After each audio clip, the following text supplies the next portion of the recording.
société, débat, relations, famille. Le Doc Mayou. Retrouvons le psychiatre Pierre Mayou et notre animatrice Janine Ross. Bonjour, Monsieur Pierre.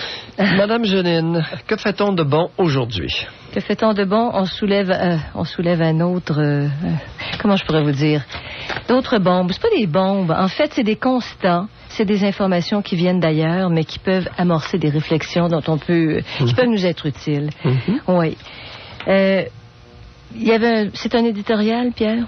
C'est dans le Globe and Mail? Yes. Bon, où on parle de l'absence des pères, mais particulièrement, cet article-là, particulièrement, déplore ce manque-là dans la communauté jamaïcaine de Toronto. 50% des garçons de 14 ans et moins n'ont pas de présence masculine et cherchent des modèles chez des grands frères qui eux-mêmes n'ont pas eu droit à la présence masculine en bas âge.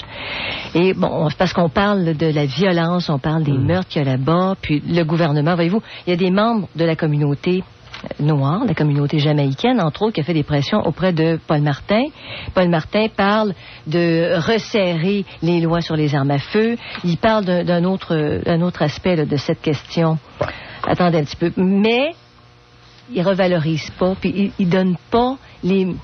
C'est l'éducation, c'est quoi? Il faut qu'il y ait des gens de la communauté qui fassent ressortir ça. En tout cas, c'est tout un dossier. Puis l'impact, c'est la violence chez les jeunes mâles qui n'ont pas de modèle et chez les jeunes filles. On parle ici dans une banlieue de Toronto, à Rexdale. Des filles de 13-14 ans, puis leur chum leur dit, si tu veux être ma blonde, ben il va falloir que tu deviennes enceinte de moi. Alors, il y a comme un chantage qui se fait. Les adolescentes sont pas protégées. Il y a des femmes, donc, qui se retrouvent. Puis là, on comprend pourquoi. Parce que plus loin dans l'article, ils disent, si, à 13-14 ans, c'est une forme de chantage pour être la blonde d'un gars, ben, elles vont se retrouver inévitablement enceintes à plusieurs reprises. Parce qu'il y a un questionnement plus loin où on dit, comment se fait-il qu'une femme monoparentale qui n'a pas de conjoint se retrouve avec 7 enfants? Hein?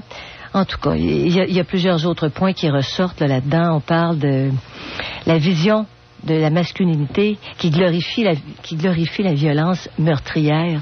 Violence lethal, c'est ça, mortel. Alors, c'est ça le modèle. Tu es masculin si tu tues, tu es masculin. Et ça, c'est comme une loi interne. Oui. Et ça nous rejoint beaucoup, toutes ces histoires-là. Alors, c'est une vague aux États-Unis où ils se sont aperçus que, et je dis bien aux États-Unis, il y a une espèce de radicalisme familial sans père. Alors, l'abstention des pères ou le désertage des pères dans les familles noires américaines est en train de se radicaliser à un point où c'est extrêmement inquiétant et on constate des conséquences extrêmement graves. Et là, c'est le Globe and Mail qui se fait aller de clapet puis qui dit le fait que nous demeurions silencieux face à ce phénomène est inexcusable. Oui. C'est dans the silence is unexcusable. Oui. Ça vient pas de Mayou, là, c'est pas mes idées personnelles, là. Et il y a des membres, Pierre, de la communauté jamaïcaine noire qui disent sans un père, hein, c'est ça, c'est un des messieurs là, qui est interviewé dans l'article, il dit without strong self-sacrifice, ok, un homme fort qui est prêt à se sacrifier. Dans le rôle du père, là, on n'arrive pas à diminuer le problème de violence chez les jeunes hommes. Puis il y a un chef de police aussi qui dit que ça lui arrache le cœur. Il y a des problèmes avec des adolescents. Là. Ils sont violents. Première affaire que tu sais, il y a 2, 3, 4 mères qui arrivent et qui demandent « Est-ce que tu agirais comme grand frère pour mon fils? » Parce qu'il n'y a pas de père. Mais il y a une désertion. Alors, il y a une... On va utiliser la désertion des pères dans les familles noires aux États-Unis et entre autres, et maintenant à Toronto. Alors pour ceux qui trouvent que j'exagère, là, attachez vos tucs, c'est écrit ici, 2 sur 3 enfants d'origine jamaïcaine, qui sont canadiens mais d'origine jamaïcaine, vivant à Toronto, sont élevés par un parent unique. 2 sur 3 enfants maintenant sont en train... Écoute, c'est en train de se radicaliser comme aux États-Unis. Et là, Toronto est en train de capoter. Parce que les enfants, les garçons, noirs, élevés sans père, ils sont dans le très violent merci. On parle aussi. Et ça ne vient pas de moi, les petits copains. Les îles, les Arctiques, et suivez un peu l'actualité, vous allez voir que c'est un maudit problème. Et pour ne pas se faire traiter de raciste, on a occulté le problème, on n'en a pas parlé. On l'a laissé faire boule de neige. Et là, on a une méchante montagne de neige. Il y a des hommes représentants de cette communauté-là, Pierre, qui commencent à faire des pressions. Oui, quand je parlais du chef de police, tantôt, c'est un noir qui constate, il dit, je peux pas prendre tous ces jeunes hommes-là sous mon aile, il faut qu'il y en ait qui se lèvent. C'est ça qu'il dit. C'est ça. Et d'autre part, ce phénomène-là, où il n'y a pas de présence masculine, on le retrouve à 20% chez les autres jeunes, les 14 ans et moins, les petits garçons. Ça, c'est chez les Canadiens en général. Oui. 20%. Maintenant, si nous revenons un peu plus à nos moutons et nous essayons d'appliquer ça au Québec, alors, c'est sûr qu'au Québec, c'est pas tellement le problème des Noirs. Écoute, la communauté jamaïcaine à Montréal, je ne sais pas trop comment ça marche, là. Et puis, s'il y en a qui veulent en parler, sentez-vous les bienvenus. Cependant, il y a aussi une désertion radicale des foyers au Québec. Maintenant, je pense qu'au Québec, c'est 1 sur 3, hein? Une famille sur 3 est monoparentale. Ça commence, et qui dit monoparental, dans 85%, 90% des cas, dit c'est une femme là, qui est laissée toute seule avec ses enfants. Ben, ça veut dire quoi que le père est disparu? Parce que la monoparentalité, Pierre, le terme n'est pas très précis. Parce que s'il y a un homme qui vient régulièrement chercher ses enfants chaque fin de semaine et la semaine à l'occasion, il y a un père qui est quand même là. Si on dit monoparental... Écoute, la sortie, là, venir chercher les gamins une fois par 2 semaines, là, c'est pas ça être père de famille. Je regrette, là. Celui qui donner de la merde à la mère, là, c'est pas ça être père de famille. On est d'accord. Bon. On est d'accord, mais il y en a. Alors là, certains comiques vont me demander, oui, mais Maillot, c'est quoi être père? Là, vous avez entendu les élucubrations de Maillot. Je vais vous dire, et vous m'avez entendu à maintes reprises, répéter à cette tribune, le rôle de père, c'est ingrat. Le rôle de père, c'est un rôle secondaire. Le rôle de père, c'est d'être fin et gentil, supportant pour la mère, qui, elle, nourrit les bébés. OK? Vous m'avez entendu tout dire ça, que c'était un acteur de second plan. Important, mais second plan, deuxième rôle. Comme au cinéma. Vous m'avez tout entendu dire ça. OK? Et là, tu pas qu'un Américain, Johnson, ça a été écrit dans le Wall Street Journal. Écoutez bien ça. Et là, il définit le rôle du père, sans lequel les adolescents, les jeunes hommes deviennent wild. OK? Ça chire de tous les bords. Alors, quel est le rôle que lui, Johnson, écrit dans le Wall Street Journal aux États-Unis, dit?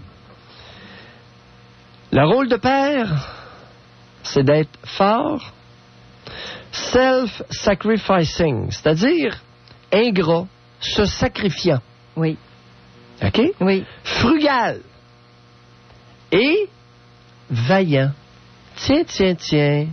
Maillot, il avait déjà dit il y a plusieurs années que la raison pour laquelle il y avait des pays sous-développés, c'est que les hommes de ces pays-là n'étaient pas vaillants.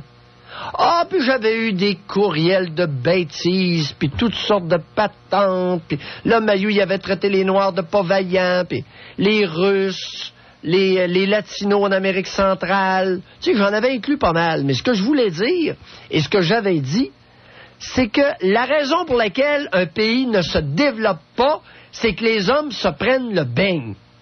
Ah bon? Oh, vous savez souvent un gros tollé. Et là, vois-tu pas que on nous définit le rôle du père comme étant un individu qui est fort, capable de se sacrifier, frugal et vaillant.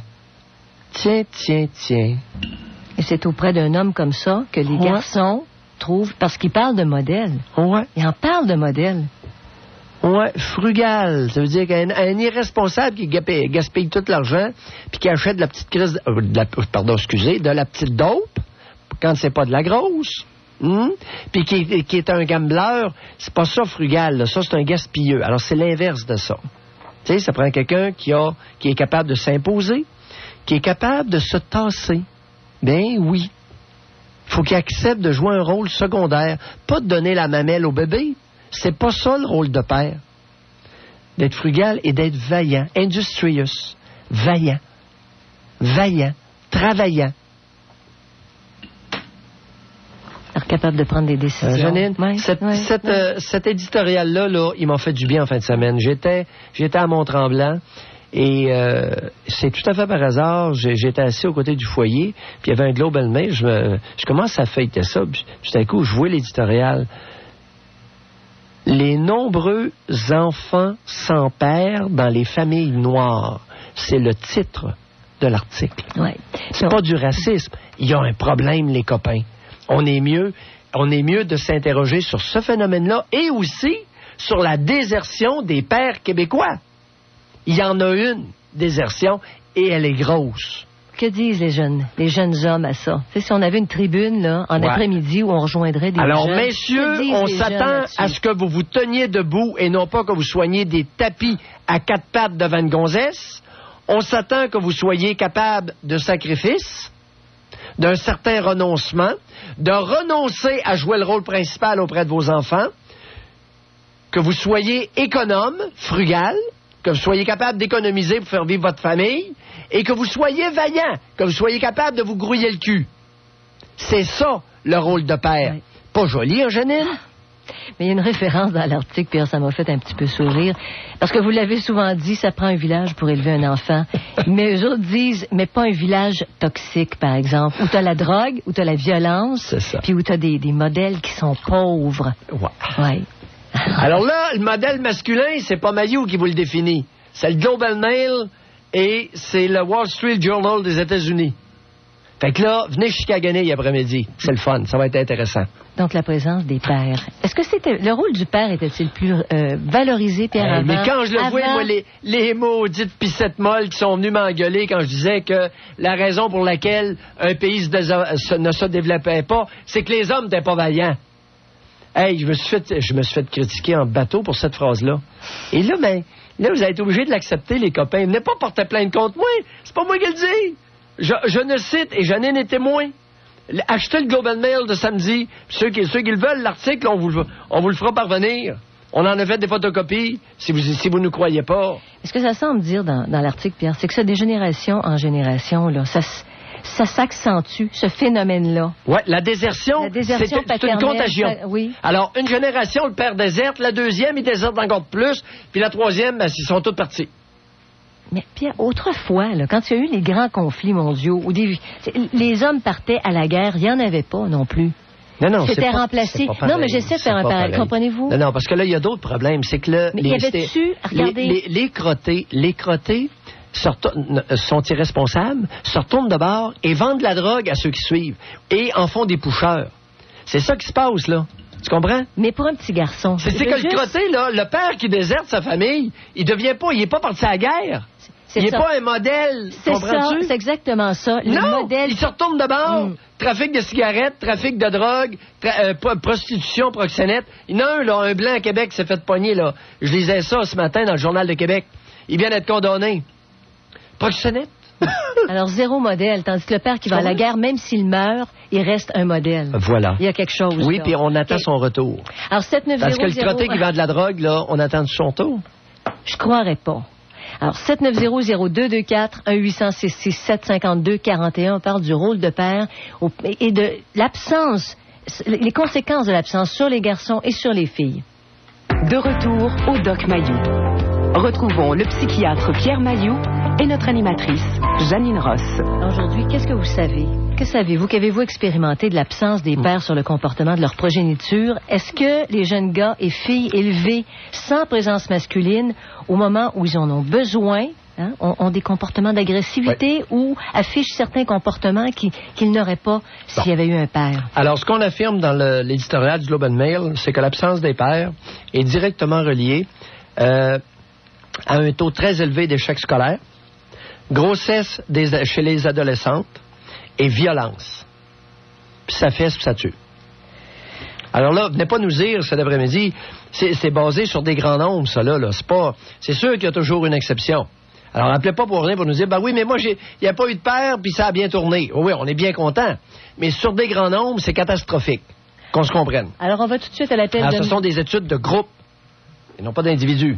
Alors, on parle à Marc. Bonjour, Marc. Oui, bonjour. Bonjour, Marc. Ça va bien? On vous écoute. Alors, c'est ça, moi, c'est plus ma mère qui m'a élevé. Mon père travaillait en forêt 5 jours par semaine. Il était là juste les fins de semaine. Oui. Fait que c'est sûr que, pour dire oui, j'ai manqué de la présence de mon père. Pas nécessairement. Pourquoi vous dites pas nécessairement? Pas nécessairement. Ça dépend. Ça dépend comment il était. Qu'est-ce qu'il faisait la fin de semaine lorsqu'il était là? Tout dépend du comportement qu'il adopte lorsqu'il est là. Il était chialeux pas mal. Bon, écoutez, le problème, c'est là. Alors, arrêtez de chiquer à gagner, faire comme lui, puis dire, il était pas là la semaine. Le problème, ce n'est pas quand il était pas là. Le problème, c'est lorsqu'il était là. Il n'y avait pas d'allure. Ça peut porter à méprise, Pierre, quand on dit l'absence des pères. Oh oui, on va orienter la confusion après-midi. Comptez sur moi, Marc. Quel âge avez-vous? 32 ans. 32? Oui. Ouais, alors là, vous allez vous ouvrir les yeux dorénavant. OK? Alors, comment il était lorsqu'il était là? Chialeux, ça veut dire quoi? C'est ça, c'est quelqu'un qui critiquait beaucoup, puis... Donnez-nous des exemples envers vous, qui s'appliquent à vous. C'est au lieu de nous encourager, c'était plus... tu ne seras pas capable de le faire, ou... Alors, cette piscette molle-là, même si elle avait été 7 jours par semaine à la maison, aurait eu exactement le même comportement. Aviez-vous déjà pensé à ça? Ouais, dans le fond, ça aurait peut-être été pire s'il aurait été là 7 jours sur 7. Merci, Marc. C'est exactement. Vous venez de réaliser... Aviez-vous déjà pensé à ça? Ouais, moi, j'ai déjà pensé. Déjà qu'il était là 2 jours par semaine, puis des fois, on avait quasiment autre qui repartent. Bon! Parce qu'il était trop chialeux. Oui, c'est un sans-allure. Un autre de ces maudites pissettes molles québécoises. Et c'est sûr que en tant qu'homme, là, c'est sûr que c'est quand même important là, quand on est un jeune garçon d'avoir du temps avec son père. Vous le mentionnez tout à l'heure, là. Avec un père qui a de l'allure, Janine l'a dit. Ouais, ça prend un village pour élever un enfant, pas un village de drogués. Ouais, il était pas drogué quand même. Non, mais lui avait un autre problème. C'était un problème d'un autre ordre. Est-ce que ça pouvait aller, Marc, jusqu'à envier vos chums pour les pères qu'ils avaient, s'il y en avait qui avaient des bons pères? Oui, c'est sûr. J'ai eu des amis qui avaient un père plus présent, puis il allait à la pêche avec lui, il allait faire des activités, des activités normales là, qu'un père fait avec son fils. Là. Puis c'est sûr que j'aurais aimé ça, des fois, vivre des expériences comme ça, mais... Il est allé jusqu'où, Marc, dans sa rivalité avec vous et dans son dénigrement envers vous? On a été battus aussi, là, puisque lui-même a été battu. Non, laisse faire lui-même les excuses, vous êtes mal tombé après-midi. OK, alors décrivez les faits, s'il vous plaît. C'est ça, on a vécu de la violence aussi, là, psychologique, verbale, physique. Battu avec ses mains, avec des... La strap. La strap? Et vous ne voyez pas de la semaine, puis c'était les actions qu'il posait quand il revenait. C'est ça, c'est que... Et que faisait votre mère quand il vous vargeait dessus avec la strap? Comment? Que faisait votre mère lorsqu'il vous vargeait dessus avec la strap? Ma mère, elle disait rien. Elle ne pouvait pas parler parce que... C'était lui le gros... Est-ce que Pissette Molle la frappait, elle aussi? Est-ce que Pissette Molle la frappait, elle aussi, votre mère? Non, mon père, je pense plus. J'ai jamais eu connaissance qu'il frappait ma mère, non. Est-ce qu'il aurait pu la frapper si elle avait protégé ses enfants? Peut-être, mais je suis quand même un homme qui a un bon cœur, mais c'est parce qu'il... Oh, comment? Hey, 32 ans, allumé, là, après-midi, là. Non, c'est un homme qui a bon cœur. Avez-vous réalisé la description? Dans le sens qu'il est généreux. Ah oui, généreux. Pardon? Dans d'autres... Maudit, un autre de ces hypocrites. Non, j'enlève pas qu'est-ce qu'il a fait, là, pis tout ça. Non, mais Marc, voyez-vous, c'est ça le problème des enfants battus. Ils n'ont pas un once de jugement. Fessez sur un enfant, vous éradiquez son jugement. Vous nous faites une description d'un espèce de trou de cul et vous venez de dire c'était une bonne personne. Non, j'ai pas dit que c'était une bonne personne. J'ai dit qu'il pouvait, dans une facette de sa personne, il pourrait avoir quand même des bons côtés, mais ça lance pas que des bons côtés. C'est ça, il est généreux, c'est quelqu'un qui... C'est sûr qu'il a fait des erreurs, mais il y a quand même... Non, votre attitude de le protéger vous dessert énormément. Parce que j'ai compris, à un moment donné, j'ai fait une rétrospection, puis j'ai décidé de pardonner, parce que quand tu pardonnes pas, t'avances pas, puis tu restes bloqué, puis... le pardon, mon ami, là... À moins que ce soit pour lui-même, Pierre. Lui, pour se libérer... Le pardon est l'outil des lâches. Vous pensez? Oh oui, je le pense. Ouais. Ben, faut pardonner parce que, à mon avis, on traîne un fardeau. Non, le fardeau, vous l'avez pareil, là. Vous l'avez pareil, parce que vous avez été orphelin de père, mon ami. Ben, alors, non seulement c'est un geste de lâcheté, mais c'est un geste qui vous dessert. C'est un geste qui est trompeur. Le pardon peut être une illusion. Et c'est la raison pour laquelle Marc a appelé quand le sujet est arrivé. Je sais pas. Janine, tu me devances. J'allais justement lui poser cette question-là. Vas-y. Ça vous a touché. C'est ça, ça vous a touché en quelque part, Marc, le sujet aujourd'hui, puis vous avez pris le téléphone tout de suite. Pourquoi vous avez appelé? Quand j'ai entendu que vous parliez des pères, ben c'est sûr que ça a un certain aspect. C'est sûr que si j'aurais eu un père avec qui j'aurais pu faire les activités que j'aurais voulu, qui m'aurait encouragé, qui m'aurait soutenu, qui m'aurait appris des choses, tu sais, des choses que j'aurais aimé faire. Tu sais, genre, c'était un chasseur, lui, puis il m'a jamais appris à tendre un collet ou à tirer avec le fusil, tu sais, des affaires bien. Mais Marc, c'est un homme généreux. Vous l'avez dit. Ben non, je le connais très bien. J'ai dit ça comme ça parce que... Oui, j'ai dit ça comme ça, oui. Parce que, voyez-vous, vous avez introjecté. Malheureusement, l'absence du père, c'est allé très loin. L'absence d'un père compétent, dans votre cas, est allé très loin. Parce que ça a permis à votre mère de s'installer dans votre psychisme. Et vous avez introjecté des attitudes féminines. Ça va loin, là. Ça commence à être moins drôle, là. Vous voulez dire par là? Ben oui, votre petite attitude protectrice, tu sais, votre petite attitude maternante. Ben oui, c'est pas de sa faute, il avait été battu lui-ci. Il est bon, il est généreux. C'est très maternel, ça. Et vous avez incorporé ça de votre mère. Non, c'est possible. C'est sûr que j'ai passé beaucoup plus de temps que ma mère. Oui. Avec mon père. Puis savez-vous une chose? Vous êtes-vous demandé pourquoi qu'elle s'opposait pas à ce que votre père vous varge dessus? Ben, parce qu'elle voyait mon père comme étant l'autorité, puis... Oh, ça faisait... Non, il est possible que ça faisait son affaire. Ouais, ben, je suis pas... Oui. C'est sûr qu'à quelque part, elle était d'accord avec les principes parce que c'est des règles qui avaient établi les deux ensemble. Oh, gardez donc! Pas ça. Si tu fais ça, donc, il va avoir ça comme conséquence. Gardez donc! Elle était complice! Ils tenaient le même discours. Oh, elle n'était pas victime, elle était... C'est ça que j'ai vérifié avec vous tout à l'heure. Ouais. M'assurer qu'elle n'était pas elle aussi victime. Oh, elle était complice. Je vais aller plus loin. Est-ce qu'il est possible que c'est elle qui téléguidait cette espèce de grosse pissette molle-là? Non, je pense pas, par exemple. Ah non? Êtes-vous bien certain? Ben, je connais assez bien ma mère, je pense, pour... vous auriez avantage à développer un petit peu de modestie, particulièrement face à votre mère. Il y avait combien d'enfants dans la famille, Marc? On est 5 enfants. 5. Ouais. Elle était toute seule toute la semaine. Est-ce que le règne de la peur, ça servait pas l'autorité la semaine? Elle avait moins d'autorité ou de discipline à faire quand les petits-enfants étaient matés la fin de semaine, ça se peut-tu? Avec ma mère, ça allait bien. Tu sais, quand elle parlait, parce que j'avais sûrement un meilleur respect pour elle, parce que elle me donnait plus d'attention, elle me donnait ce que j'avais besoin. Quelle hypocrisie, quelle race dont nous sommes issus. Quelle race bâtarde dont nous sommes issus. Qu'est-ce qui vous fait rire de ce que je viens de dire? Regardez, je vous dis quelque chose qui est extrêmement prenant, puis vous riez. Pourquoi vous avez ri? Non, mais je suis pas... parce que la façon que vous le dites, là, ça a l'air un petit peu sarcastique, je sais pas. Non, le pire, c'est... Non, je suis très, très honnête. Okay. Méchante race de bâtard dont on est... Quelle culture de bâtard? Ben, c'est sûr, c'est pas... C'est pas des choses qu'on souhaite, mais... Hey, vous en êtes où, vous, là? Avez-vous...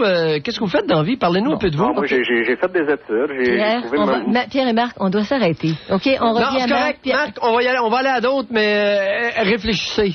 OK? Bye. Réfléchis beaucoup. Oui, continuez. Merci de votre appel. De retour au Doc Mayou.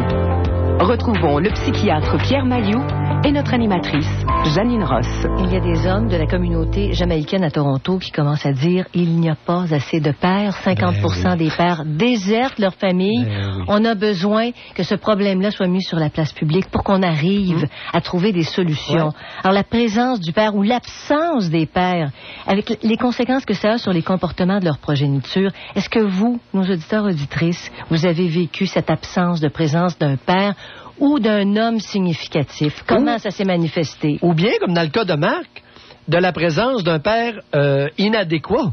C'est la même chose. Alors, le bonhomme était là. Vois-tu, puis lui, il s'était fait à croire, Marc s'était fait à croire qu'il n'avait pas eu de père parce que son père était absent durant la semaine. Le problème, il n'est pas là, pantoute! Mais il s'était gouré de façon monumentale. C'est quand il était là, le maillet avait pas d'allure. Et en plus, il était téléguidé par la matriarche, de toute beauté. Mais ça fait mal paraître les hommes. Il y avait quand même, Pierre, l'impression de ne pas avoir eu de père. Parce que il n'en a pas eu. Je comprends. Exactement. Quand il était là, le maillet prenait la strap, vargeait ses enfants. Puis la bonne femme était là, monsieur, ça rétablissait son autorité pour la semaine. Maudite culture de taré! Vous voyez ça comme ça, hein? Jean, hey, ça s'est passé dans des centaines de milliers de familles québécoises. On rit pas, là. Mais est-ce que c'est encore comme ça? Tu dis 5 enfants, c'est plus tout à fait la réalité. Là, quand l'enfant est tannant, il l'envoie à la garderie. Rejet. Je le ferai pas, docteur. Ben oui, je comprends, il est dompé dans la garderie. Alors, on utilise la menace de retrait d'affection. Si t'es pas fin, tu vas aller te faire garder. Penses-tu? Bon, alors, on parle à Nasser. Bonjour, Nasser. Bonjour. Bonjour, Nasser. Ça va? Pas trop fâché, là? Ah oui, en masse. Pas contre vous, Alib. Ouais, ben, les enfants, là, quand ils sont pas élevés avec le père, là, moi, vous dire, là, c'est bien spécial, hein. Ça les traumatise vraiment. Moi, j'ai élevé les enfants des autres et le père québécois, il était pas là et ça a gardé pas mal de, comment est-ce qu'on peut dire ça, de problèmes, là, dans la tête, là. Et, oui. C'est pour ça là que je trouve ça bien spécial. Moi, c'est ça, j'ai élevé les enfants des autres. Qu'est-ce que vous voulez dire par là? Ben, les enfants, là, psychologiquement, ils changent. Hein, non, mais comme vous dites, j'ai élevé les enfants des autres. Ben, c'est ça, j'ai élevé des enfants d'un père, là, qui était pas là. Il s'est séparé avec une madame, et moi, j'ai pris avec une madame, et elle avait 2 enfants. Ah, OK. Bon, famille reconstituée. OK. Alors, vous êtes devenu père substitut. Ouais. OK, auprès d'enfants d'une conjointe. C'est ça. OK. Et c'est pas mal dur.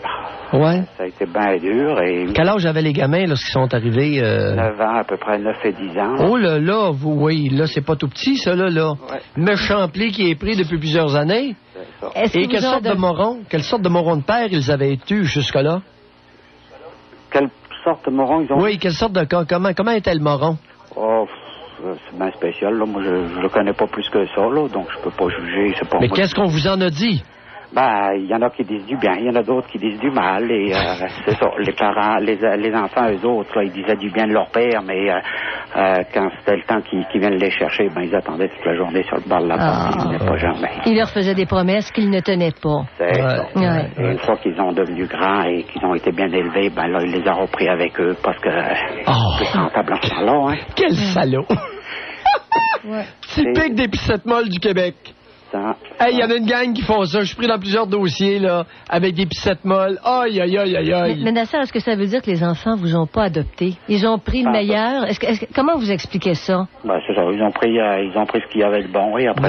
Non, hey, je vous arrête. Partis, non, je suis pas d'accord. Non? C'est que, avez-vous entendu Marc parler tout à l'heure? Ouais, j'ai entendu, là. Lui, c'est fait varger. Les enfants, là, ils sont déchirés. Non, attendez. Là, il y a une dynamique particulière qui s'installe dans la tête des femmes battues et des enfants battus. Non, ils n'ont jamais été battus, eux autres, là. Non, mais les enfants négligés. OK? Ils n'ont pas été battus, ils ont été négligés. Mais vous avez entendu Marc tout à l'heure. C'est un exemple caricatural, mais vrai. C'est vrai. Ou un exemple extrême, mais vrai.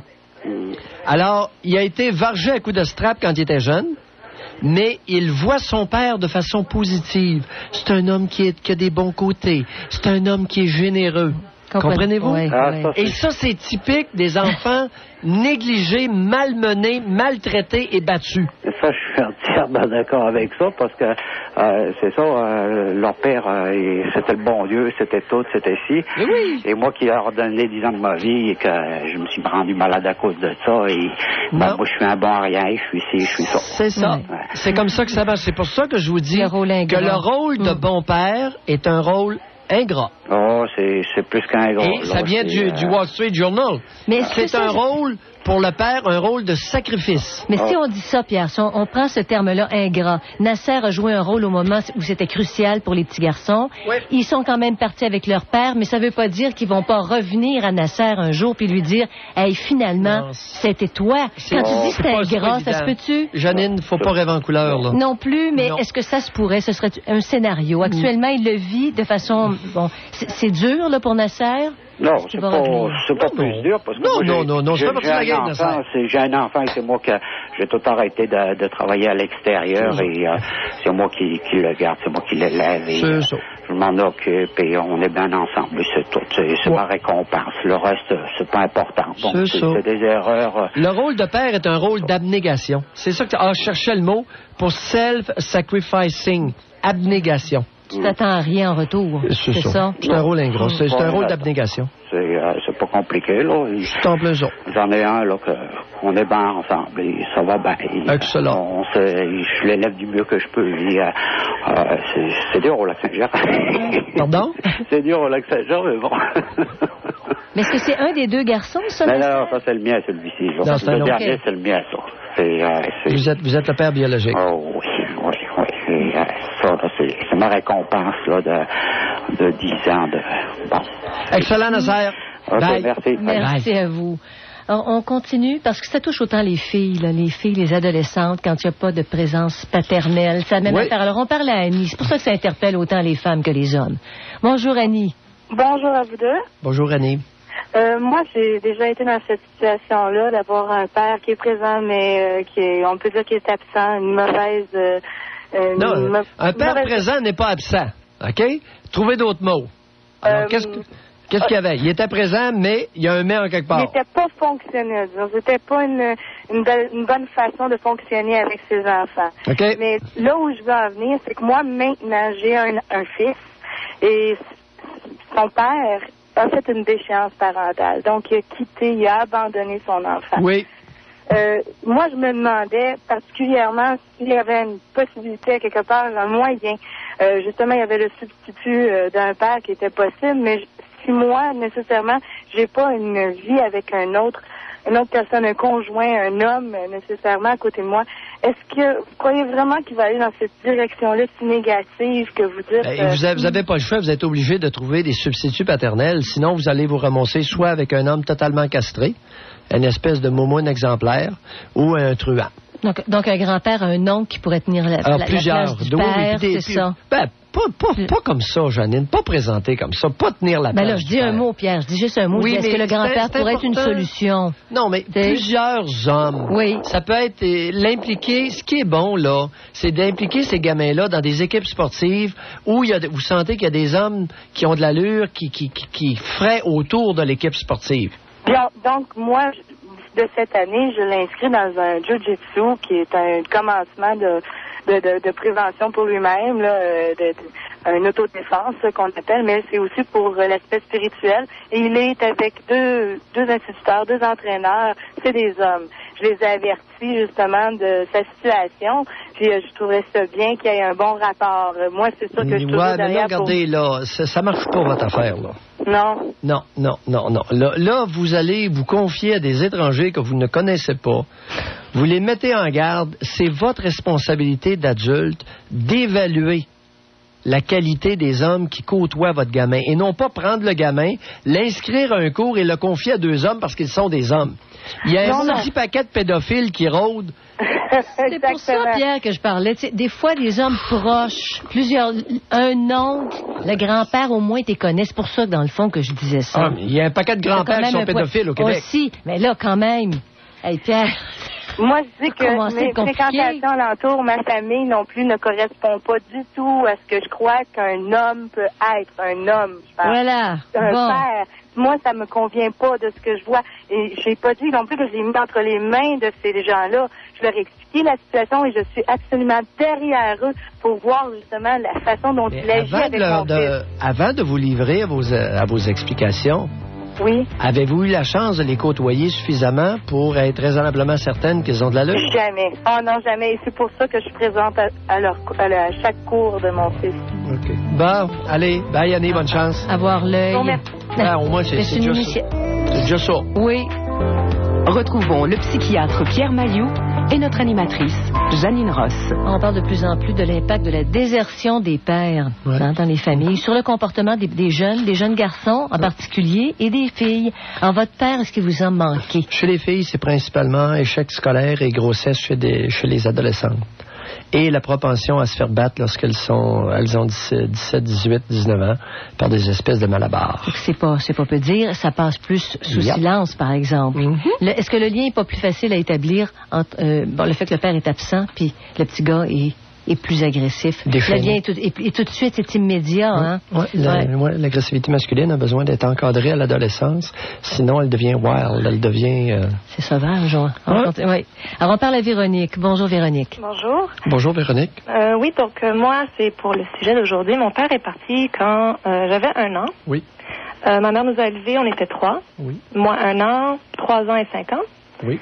Ma question pour vous aujourd'hui, c'est est-ce qu'un enfant qui a jamais vécu avec un père, qui ne sait pas c'est quoi avoir un père, est-ce qu'il peut à ce moment-là avoir soit des effets secondaires ou en souffrir à ce moment-là? Ça dépend qu'est-ce qu'elle a connu par la suite comme figure masculine. Mais moi, en tant que... J'étais la plus jeune. J'avais 2 grands frères. Moi, en fait, c'était mes frères. Oui. Par contre, on le voyait 1 fois aux 2 semaines. Mm-hmm. Puis c'était juste pour passer la journée, pas pour aller passer le week-end. C'était passer la journée, puis on revenait chez nous le soir, puis c'est tout. Est-ce que c'était agréable pour vous? Est-ce que vous gardez des souvenirs de ça? C'était quoi, votre père? C'était des sorties, cinéma, restaurant, mais ça a toujours été très comme... j'ai jamais vraiment appris à le connaître, et lui a jamais vraiment appris à me connaître, à moi non plus. Mm-hmm. C'était comme des amis presque. Ça n'a jamais été une relation. C'est sûr que maintenant, les choses ont changé parce que j'ai un enfant aujourd'hui. J'ai aussi j'ai vieilli, donc on essaie d'avoir une relation, mais c'est quand même assez difficile. Attendez un peu, là. On essaie d'avoir une relation. Oui. Qu'est-ce que vous êtes en train de faire, là? Ben, j'essaie de... En fait, lui, de son côté, je sais pas si... Je trouve pas qu'il essaie de se rapprocher, mais moi, j'ai souvent essayé de me rapprocher de lui, sans succès, je dois vous dire. Ben oui, mais quel âge avez-vous? 25 ans. Vous avez 25 ans. Oui. Et expliquez-nous pourquoi votre père, 1 fois par 2 semaines, se limitait à vous sortir pendant le jour. Ben, c'était en fait... c'était son tour à comme venir nous chercher. C'était comme l'arrangement qu'il avait avec ma mère. Non, mais attendez un peu. Là. Pourquoi? Ouais. Pourquoi, lui, se contentait ou se limitait à des sorties de jour 1 fin de semaine sur 2? Honnêtement, probablement juste parce qu'il devait. Parce qu'une fois qu'on a eu 18 ans, ça a arrêté. Est-ce que vous sentiez qu'il avait le goût de vous voir quand il venait vous chercher 1 fois par 2 semaines? Un sentiment qui vous restait? Pas vraiment. Honnêtement, pas vraiment. Peut-être parce que c'était son obligation. C'est pour c'était ça quoi son problème, là? C'était quoi son problème? Ben, honnêtement, je pense que c'est ça qu'il s'est remarié pas longtemps après qu'il a laissé ma mère. Il est avec sa femme depuis, je sais pas si à ce moment-là, c'est elle qui le tenait par la colonne vertébrale. Non, par plus bas que ça. Ouais, entre les 2 jambes. Voyons, appelons les choses par leur nom. Oui. Mais moi, il y a eu un autre enfant par après qu'on adore, qu'on considère comme notre frère, je l'adore, mais... Vous êtes bien généreux. Non, Véronique, là, vous êtes bien mal parti. Vous êtes bien mal parti. Vous êtes parti pour gaspiller une grosse partie de votre vie. Oui, OK. Parce que Pierre, comment on se sent quand on n'a pas eu ce qu'il nous fallait et que le père a des enfants avec d'autres? Je comprends ton point, mais avant de se sentir, là, on va regarder les faits.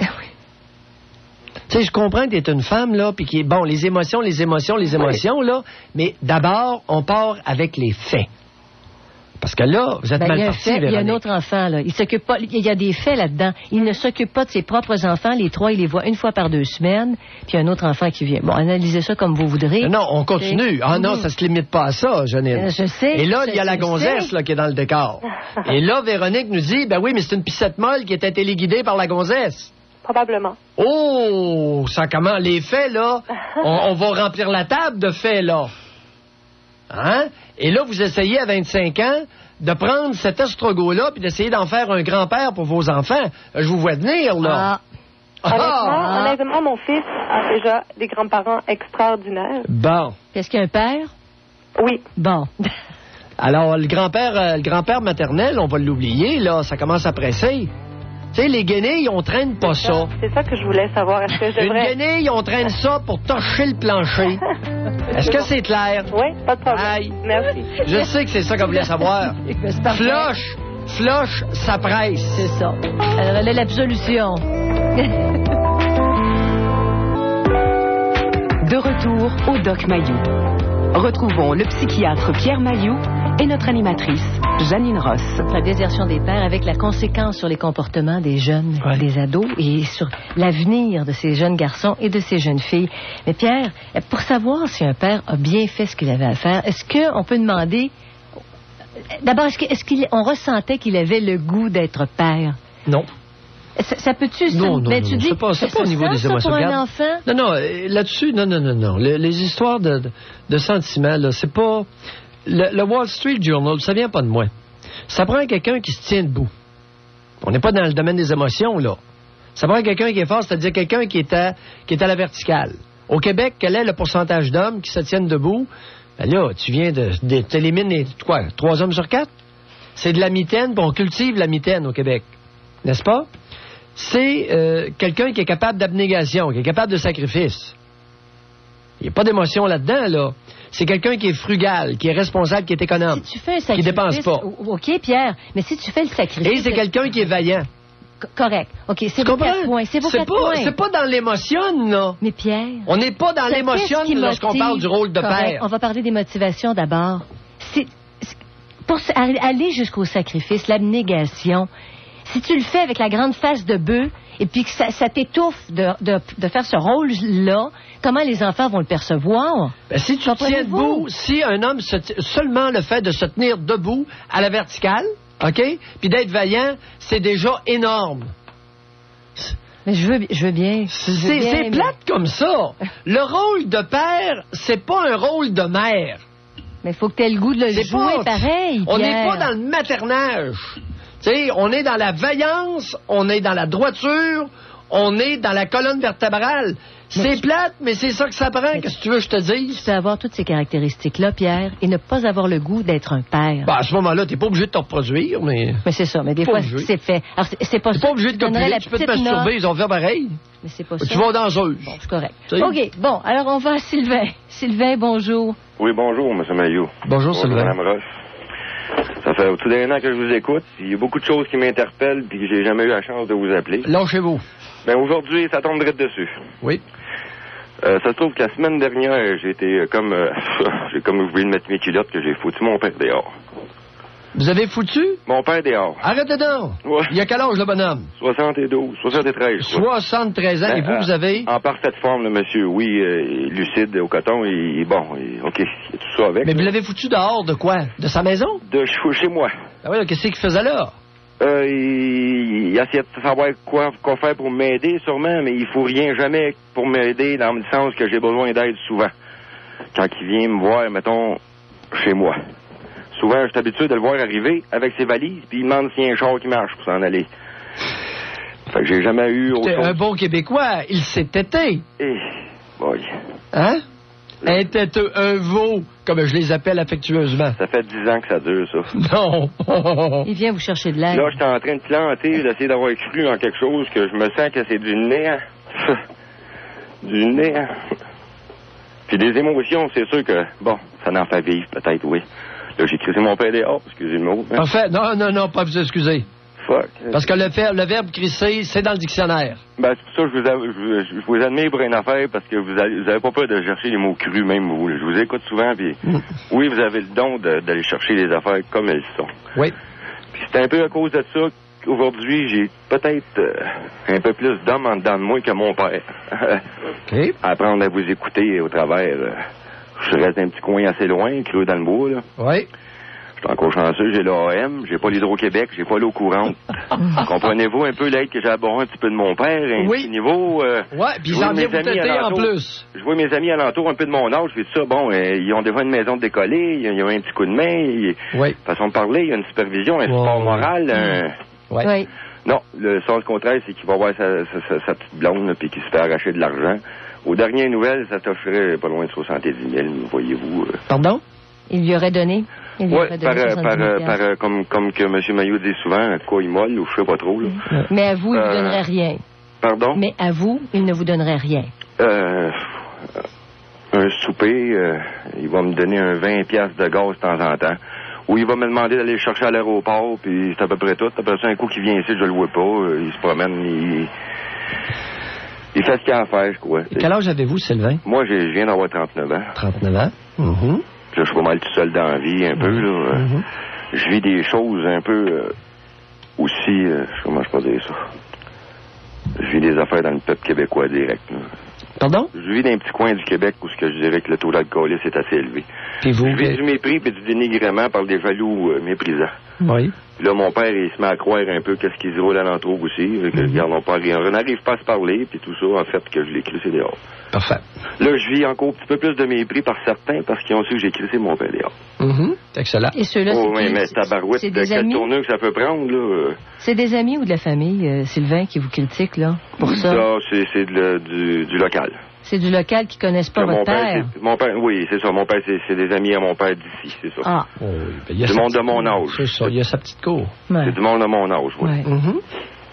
Oui, et cet après-midi, là, vous appelez pourquoi, là? Un peu, savoir si j'ai bien agi, si je dois continuer dans le même sens. J'ai les tripes un peu serrées de tout ça. C'est pas évident de mettre le bonhomme dehors, hein? Non, voyez-vous, même le lendemain que j'ai foutu mon père dehors, j'ai un de mes meilleurs amis qui s'est fait à la face en accident d'automobile. Il est traumatisme crânien, il est dans le coma. Bon. C'est le seul qui venait m'aider. C'est un peu tout ça, je tout croche. Oui. J'avais bâti une amie de qualité.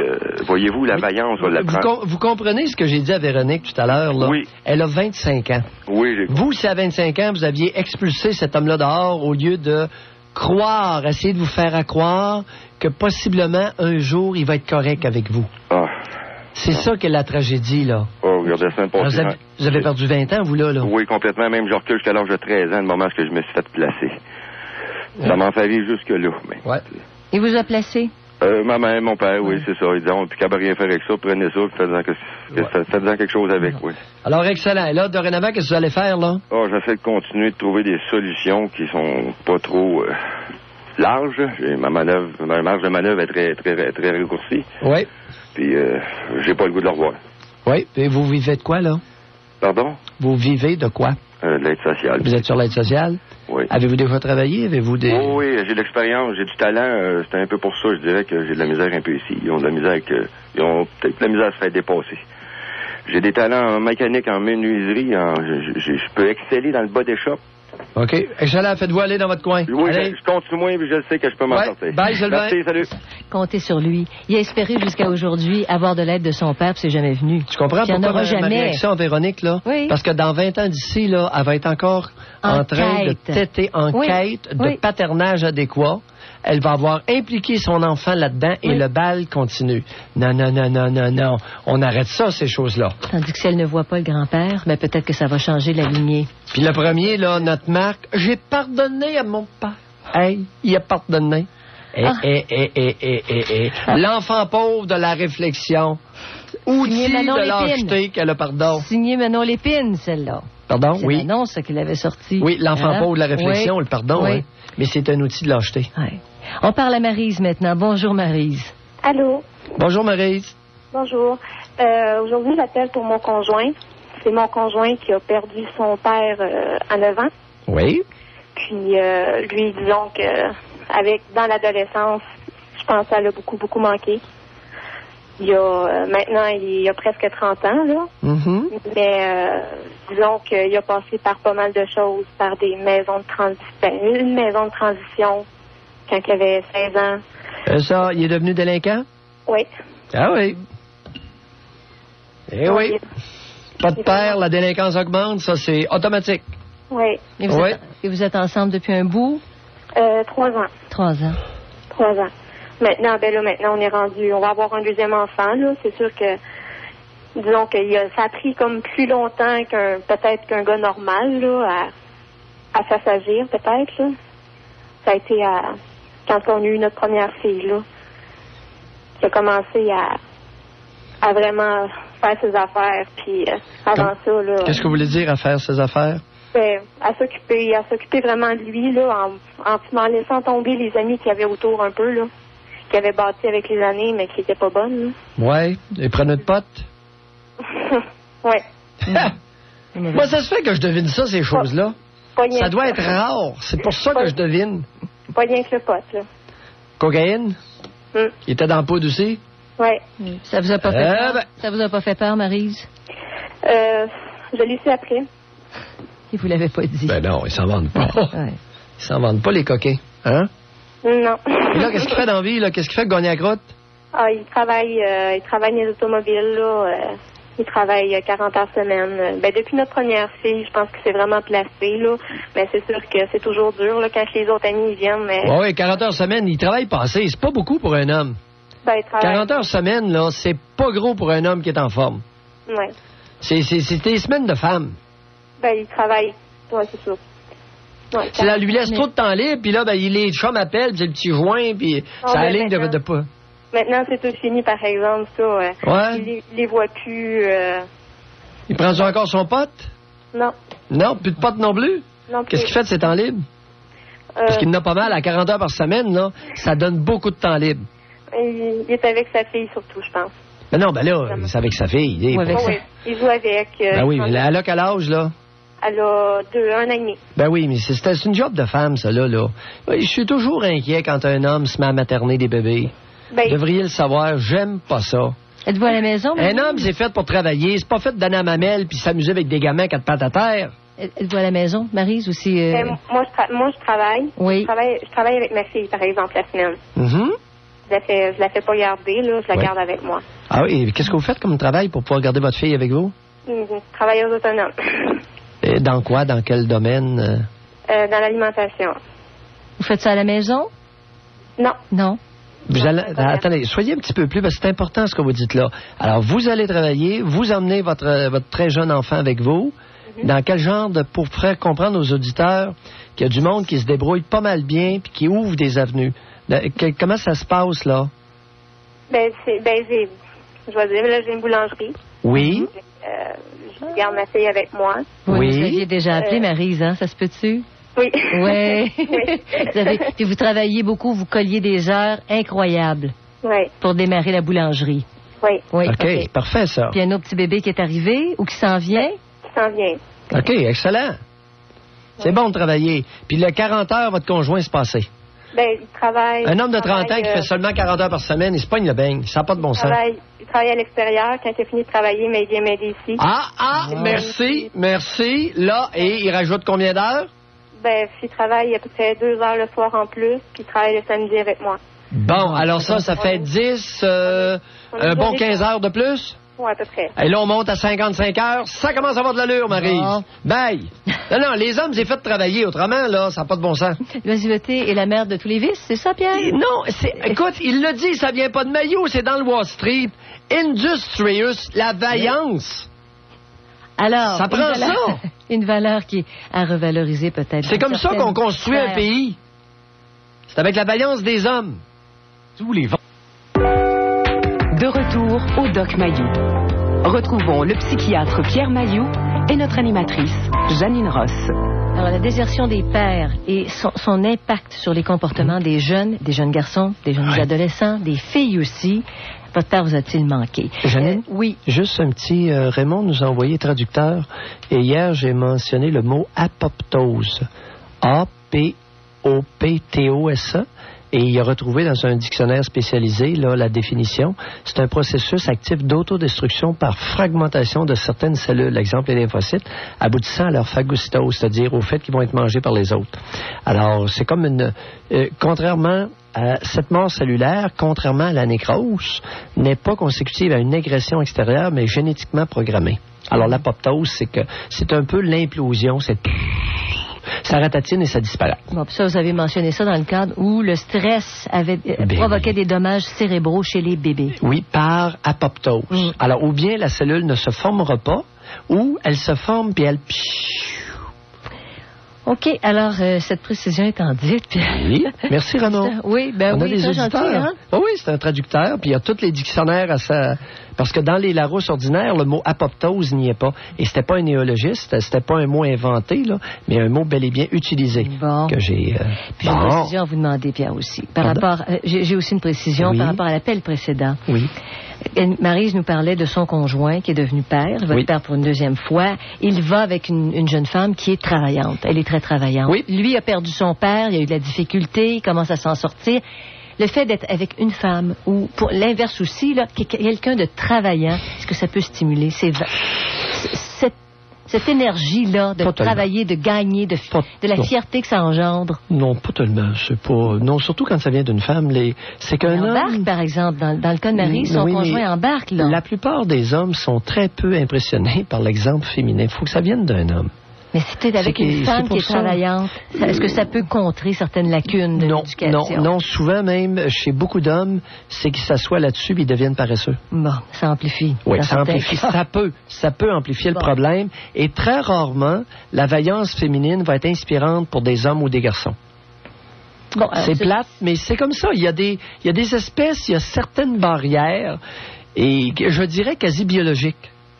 Mais si un homme, Pierre, si tu revalorises la personne avec qui tu es, c'est-à-dire si tu revalorises. Oui, mais tu es contente, tu montres que c'est vraiment un ajout à ta vie, sa vaillance, son travail. Ça peut être plus agréable, que ce soit reconnu. Elle sait peut-être le récompenser dans des sphères d'activité qui lui conviennent. Bon, alors, OK. L'autre histoire plus bas que la ceinture dont vous parliez précédemment, énigmatique question. On parle à Diane. Bonjour, Diane. Oui, bonjour à vous. Bonjour, Diane. Oui, bonjour. Bon. Moi, j'ai eu un bon père. J'ai pu voir quelqu'un qui est décédé quand j'avais à peu près 16 ans. Toute la famille a changé. La mère est devenue complètement... de toute façon, malheureusement, elle a perdu les pédales. Bon, c'est une femme, faut pas trop lui en vouloir. Ça, c'est coup bas, Pierre. Puis la grande sœur a pris le rôle du père avec les avantages qui va avec. Puis moi... J'étais dans le milieu, j'ai vu ça, je me suis dit c'est mieux que rien. Puis mon frère qui était en arrière, je me suis dit il va falloir que je le tienne lui parce qu'il est en train de perdre les pédales. Lui avec. Fait que qu'est-ce qu'on a fait? Vu qu'on avait eu une bonne base avec notre frère, bon, ça l'a aidé. Sauf que le dernier, là, lui, il s'en allait tous les bords, tous les côtés, comme la madame, là, tantôt, la dame, là, qui venait de parler, là. Marie. Prenait de la scie, prenait de ça. Moi, je connais rien là-dedans, fait que ça, en tout cas. Puis, mais il a continué ses études parce que moi, je le continuais. J'ai l'impression, en tout cas, moi, que j'y servais de mère. Des fois, j'y passais ma carte, je donnais de l'argent, je travaillais à temps partiel. Mais la grande, elle a ramassé ses sommes, puis elle a fait la maison, là. Elle s'est acheté une maison avec l'argent qu'elle roulait avec la mère, puis bon, avec le petit change qu'on avait, puis elle s'est fait un bon... aujourd'hui, j'y en veux. J'y en ai jamais voulu dans ce temps-là, puis j'y en veux peut-être pas aujourd'hui, je sais pas. Parce qu'on sait pas ce qui serait arrivé avant, mais ça avait pu nous écraser. Elle nous aurait bien écrasé, ben pas à peu près. Il a fallu que je sorte de là, moi. Parce que je pouvais plus les aider comme j'aurais pensé que... Parce que moi, j'étais rendue, je donnais quasiment ma paye à eux autres, là. Je travaillais, j'ai fait mes études, tout. Je voulais vraiment aider mon frère. Je pense que j'aimais plus mon frère que ces deux-là. La mère était restée la mère, mais la sœur était devenue un père. Oui. Un faux père, évidemment, avec beaucoup d'autorité et de force de caractère qu'on pourrait même admirer. Aujourd'hui, moi, j'ai eu des enfants, j'ai 2 enfants. Moi, je me suis écartée il y a 2 ans. C'est-à-dire, j'ai coupé les liens. Oui. Parce qu'elle a tellement roulé sur l'or qu'elle n'avait plus. Fait qu'elle m'a comme... a comme voulu m'acheter avec ses maisons qu'elle avait, mettons, là, tu sais. Elle dit, bon, ben, viens chez nous, parce qu'il y a eu la crise du logement. Moi, j'ai toujours eu un salaire ordinaire, bon. Mais, où je veux en venir, c'est que quand le père est plus là, il aime vraiment... Un parent qui aime ses enfants, là, ça se remplace pas par un frère et une sœur, c'est pas vrai. Moi, j'avais pensé ça pendant une minute, j'ai dit, je vais lui laisser la galère, de toute façon, moi, ça me dérange pas de l'aider. Moi, je vais m'en aller après, je les aurais aidés. Ma soeur, mon frère, ma mère, ça me dérange pas. Mais quand j'ai vu qu'est-ce qu'elle était en train de faire, là, c'est qu'elle était en train de s'asseoir sur nous autres. Elle voulait pas aller faire sa vie, elle. Elle voulait avoir de l'argent, puis de l'or, puis un château. Ou bien elle mariait un riche, mais elle voulait pas faire sa vie. Elle voulait Attendez pas... un peu, vous parlez de la grande sœur, là, mais moi, vous avez mentionné quelque chose tout à l'heure qui me chicote. Vous avez dit, ma mère a perdu les pédales. Ben, elle jamais... Ça veut rien dire, ça, là. Ma mère n'a pas été capable de la repousser. Puis wow, toi, t'es pas le père. Ton père était là. Puis t'as pas à rôder le finance jusqu'à temps que ta soeur et ton frère finissent leurs études. On va les aider à sortir du trouble. Mais quand vous dites ma mère a perdu les pédales, que voulez-vous dire? En dépression, hey, ça n'a pas de bon sens. Le voile, ça a tête, toute la kit, là. Puis la sœur a aidé. Vous avez quel âge, vous? Moi, j'ai 30 ans. Le voile. Comment le voile, ça a tête? Hein? Ben non, mais tu sais, la schizophrénie, je sais pas, moi, la psychose. Elle a décroché, elle a complètement décroché. Non, ça n'a rien à voir. Non. Non, elle, ça fait longtemps qu'elle était de même, là, parce que mon père l'aidait tout le temps à sortir du trouble. Ah, là, OK. Elle paraissait bien, la bonne femme paraissait bien, parce que le bonhomme était super compétent. Je pense que oui. Bon, malheureusement, ça arrive. Lui, il a dû payer... oui, j'ai déjà vu ça. Et lorsque cet homme-là disparaît, ben là, c'est le free-for-all, c'est l'anarchie, parce qu'il n'y a plus suffisamment de maturité chez les membres. Ben, la vieille, là, qui avait 5 ans seulement plus vieux que nous autres, quand elle a vu que lui s'en allait à l'hôpital, là, il a dit, papa, voyons donc, arrête de manger ta soupe, t'as le cancer, tu vas crever. Je l'ai hissé assez, là. Je me souviens de cette phrase-là. Elle m'est revenue comme 5 ans après. Elle était cruelle. Non, mais sur le coup, je l'ai pas retenue. 5 ans après, je le sais à cette heure pourquoi qu'elle est comme ça. Elle l'haïssait. Je le savais pas qu'elle pouvait haïr mon père de même. Moi, je l'ai toujours aimé, mon père. Puis, la star, je comprends pourquoi elle était si méchante envers nous autres, envers moi, envers... Je comprends tout. Qu'est-ce qui est arrivé? Mais je comprends pas pourquoi qu'elle l'haïssait. J'ai jamais compris. C'était son père, d'abord. Y a-t-il quelque chose que je sais pas? C'est à ce point-là, à un moment donné, je me posais des questions sur son cas. Ah oui, non, je peux pas rien vous dire, là, mais ce qui m'a choqué, à quel point elle l'a détesté en silence comme ça, ou bien je l'ai jamais vu.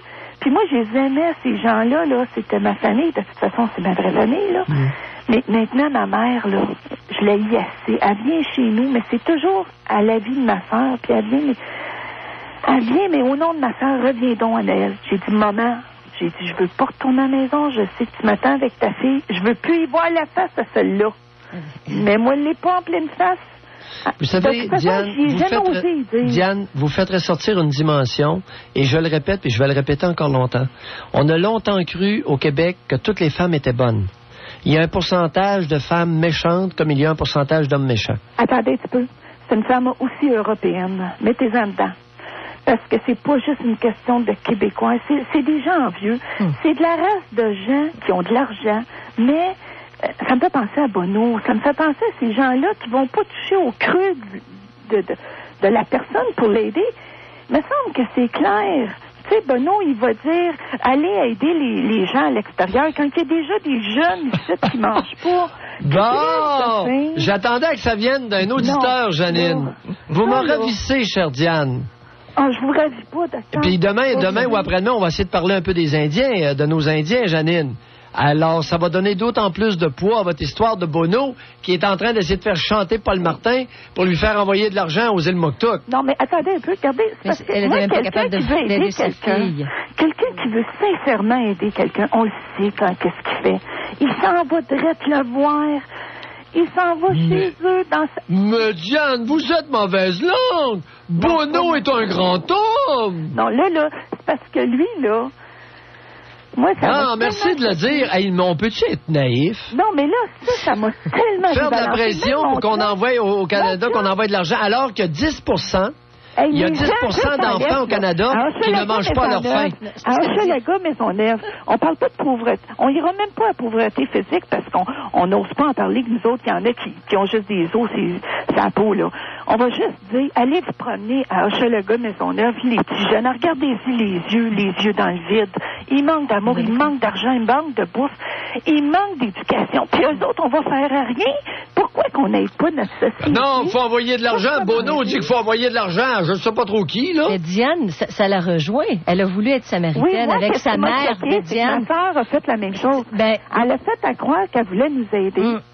Mais en réalité... Pour s'emplir les poches. Elle voulait pas vivre son rôle de femme. Elle n'a jamais voulu avoir d'enfants. C'est trop dur, ça. Ça fait peur, les hommes. Fait qu'elle s'est dit, ici, de m'envoyer les enfants. Que ma mère a fait 2 enfants. Ouais. Fait que là, moi, j'ai ma famille. J'ai pas besoin qu'eux autres me donnent l'argent. Ils sont généreux d'abord, ils m'aiment.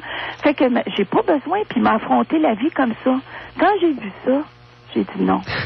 Elle m'est revenue souvent avec ça parce qu'elle m'avait dit, tu sais, une fois, là, Diane, t'avais dit, j'irais même qu'à avoir un enfant, puis je vous dis, j'irai travailler en Suisse, puis je vous enverrai de l'argent. Elle l'avait retenue, celle-là. Oui. Elle l'avait dit comme ça. Mais oui. Elle a exploité votre générosité, puis votre... Ouais. Non, excellent. Ces gens-là, c'est allez, Diane, soyez prudente. Okay, bye. Bye.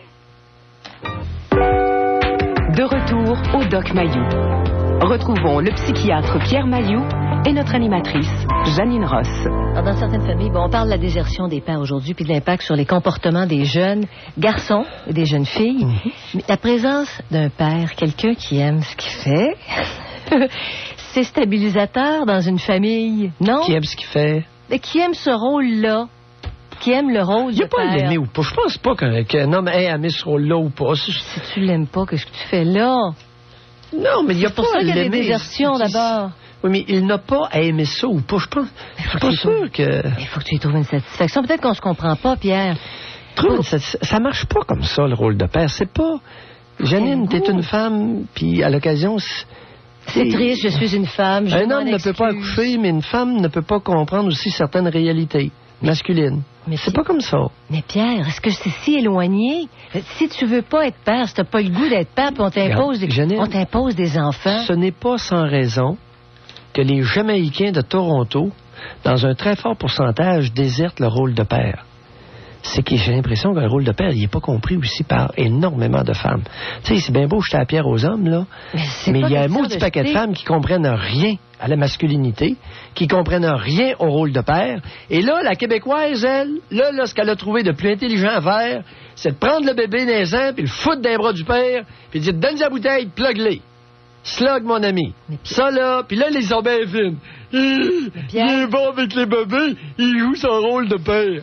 Et quelle tribu d'insignifiants. Vous faites ce lien-là, Pierre. Si on respecte le rôle de père, puis on le fait pas jouer à la mère, moi, je me verrais pas imposer à un homme d'être père. Tu peux pas, de toute façon. Même si t'essaies, ça marchera pas. Ben oui, tout ce que tu peux faire, c'est de l'amener à être une femme, à être maternelle. C'est la seule affaire que tu peux faire. Tu fais d'un homme un père à partir du moment où tu es enceinte de lui. Non. Tu peux imposer une paternité. Oh, ouais. Parce que l'homme va aimer. Tu peux y imposer un gamin, mais tu peux pas imposer le rôle, chère Janine. Il sera pas là. Bon, alors c'est là tu peux arnaquer. Et il y en a beaucoup, même à l'heure actuelle, hein. Ben oui. Régulièrement, ça m'est confié. Beaucoup de bonnes femmes qui arnaquent des gars avec un gamin. Il développera pas le rôle de père pour autant. Bon, alors, dans le cas où il y a des hommes qui aiment aider, être modèle, je ne sais pas, y a-t-il quelque chose qui attire? Je pose la question d'abord. On va changer ça, là. Madame devient interrogative. Si j'aime... Pierre, j'affirme pas. Vous le savez très bien que j'affirme pas. Le doute est toujours à 2 interrogatif. Le doute est toujours à 2 pouces, puis vous le savez. Je te taquine. Pourquoi j'en profite un peu des fois? Espèce de Pierre. Allez, on parle à Nathalie. J'abuse pas souvent. Oui, bon. Oui, bonjour. Bonjour, Nathalie. Bonjour, Nathalie. Moi, en fait, je vous appelle aujourd'hui parce que je me pose la question à savoir s'il a été adéquat ou inadéquat. Ça commence à être intéressant. Bon. Adéquat ou pas? Oui. Mon père était présent. Il était vaillant. Il faisait des sacrifices. Il était généreux. Toutefois, mon père, moi, la définition que je m'en donne aujourd'hui, c'est que c'est un homme-enfant. Pourquoi? Ben, je vais vous expliquer. Moi, mon père a 65 ans aujourd'hui. Moi, j'en ai 38. Et lorsque j'étais enfant, au plus loin que je me souvienne, c'est que, en fait, il disait tout le temps, ta petite amie Annie, je la trouve très jolie, puis il jouait plus avec elle qu'avec d'autres. Alors, il se limitait plus à mes amies qui étaient plus jolies. Et adolescente, en fait, j'avais des copines, des fois, j'avais une copine, entre autres, Raymond, elle était grassette, elle me disait tout le temps, pourquoi tu te tiens avec une grosse? Ben oui. Pourquoi tu... Les grosses sont moins attrayantes sexuellement. C'est ça, exactement. Mais je trouvais ça déjà bizarre un peu parce que moi, j'avais comme l'impression qu'il fallait que je lutte également pour avoir son attention. Et ça, très jeune, malheureusement, j'avais comme l'impression qu'il y avait comme une forme de compétition dans tout ça. Il aimait les plus jeunes, mais il se permettait pas d'afficher ça pour sa propre fille? Non, puis je pense... Point d'interrogation? Je sais pas, mais je pense pas qu'il serait passé à l'acte. Je pense que c'est plus un voyeur, en fait, voyez-vous. Quelqu'un qui regardait beaucoup. Vous allez me dire, les revues pornographiques, les films pornographiques, bon, ça peut avoir une certaine utilité, ça, j'y crois. Sauf que, en fait, je le voyais des fois la nuit regarder ça, puis après ça, aller coucher avec ma mère, ça m'écœurait. On se permettait de se mêler de ce qui nous regardait pas? C'est vrai, ça, vous avez raison. Petite pointe de jalousie édipienne? Peut-être. Vous avez raison là-dessus. Fait que j'enlève ça. Non, ne pas. Non, mais ce qui pas sain, en fait, c'est que le jour, en plus de la journée, il pouvait enregistrer des petits bouts de jambes, des petits bouts de seins. Puis là, il mettait ça sur des cassettes vidéo. Puis là, il empliait les cassettes vidéo dans un classeur. Puis des fois, je lui demandais, papa, est-ce que tu enregistres encore? Puis il me disait non. Puis je voyais le voyeur rouge allumé. Alors, je me disais, quelque part, le rôle de confiance dans tout ça, bref. En vieillissant, c'est sûr que là, j'entendais souvent dire mon père, un enfant, c'est donc beau quand c'est petit, puis regarde le résultat que ça donne quand c'est adulte, c'est pas beau. Alors, il montrait, en vieillissant, on n'est pas beau. Non, il se défendait de sa pulsion sexuelle. Ah, okay. Votre père n'était pas immature, c'était un mâle mal endigué. Ah, ok, ça l'a là. C'est très différent parce qu'il y avait un œil sur les petites amies bien faites à l'adolescence, là. Ouais. Il y en a une gang comme ça. Gilet n'a pas été le premier prototype à Québec, là. Non. Mais des enfants, encore là, des enfants non pubères, genre quelque part, je sais pas pourquoi il y avait un attrait vers une plus qu'une autre, là déjà là, non pubères, je trouve ça spécial. Avant la puberté, il y avait... Il aimait ça, des enfants très jeunes, là, il n'y avait pas d'attirance comme telle, mais je voyais qu'il y avait des préférences. Non, ça, les préférences, pas de problème, c'est l'attrait sexuel, mais non pas les choux et les carottes. Okay. Est-ce qu'une petite fille peut voir ça, peut-être, dans les yeux de son père? C'est ça, c'est peut-être ma vision d'enfant. Mesdames, s'il vous plaît, la modestie, un petit peu d'humilité. Un petit peu d'humilité, mesdames, avec vos fameuses intuitions. Vous pouvez vous gourer monumentalement. Qu'est-ce qu'elle voyait, Nathalie? Vous avez parlé, Pierre, d'un complexe d'Édipe. Oui, je pense que ça, là, il y avait un petit... elle se fourrait le nez, ce qu'elle n'avait pas d'affaires, là, parce qu'elle avait un petit attrait là, vers papa, puis... Bon. Oui, ça a bien l'allure. Mais un père discret qui regarde des films porno, la petite fille n'est pas au courant, là. Non, ça, c'est va faire ça, il va faire attention qu'une petite fille ne voit pas ça, Pierre. Oui, mais il y a des petites filles qui ont l'esprit vite puis qui surveillent pas mal ça de près. Oui. Bon. En fait, aussi, elle surveillait le classeur. Mais c'est qu'en vieillissant aussi, on me disait tout le temps, une femme passée 30 ans, c'est comme un vieux char, il faut changer ça. Votre père disait ça. Oui, puis ses frères. C'était dans sa famille. Ben oui, mais écoutez, il faudrait voir aussi votre mère, quelle sorte de partenaire sexuel qu'elle était, là. Ouais. C'était une espèce d'andouille sexuelle, là. Le bonhomme, écoute, il y avait le choix entre aller en prendre une autre ou le genre d'activité que vous décrivez. Il faut faire attention aussi à ça. Mais Pierre, une petite fille qui se fait dire ça toute son enfance et son adolescence, quand elle arrive à 38 ans, est-ce que ça peut pas rester dans sa tête? Une femme à 30 ans est finie. C'est un mot juste de beau cadeau, ça? Ouais, mais... Non? Il y avait de la misère avec sa pulsion sexuelle, le bonhomme, hein? Pourquoi? Ben là, ça, c'est une autre question. Aviez-vous autre chose à dire, Nathalie? Non, en fait, si vous répondez à ma question, finalement, je suis peut-être un peu trop sévère envers lui, là. La prudence est de mise, là, dans votre lecture. Parce qu'elle a dit adéquat ou inadéquat, je peux pas déterminer encore. Ouais. Commencer comme ça, là. Pas évident.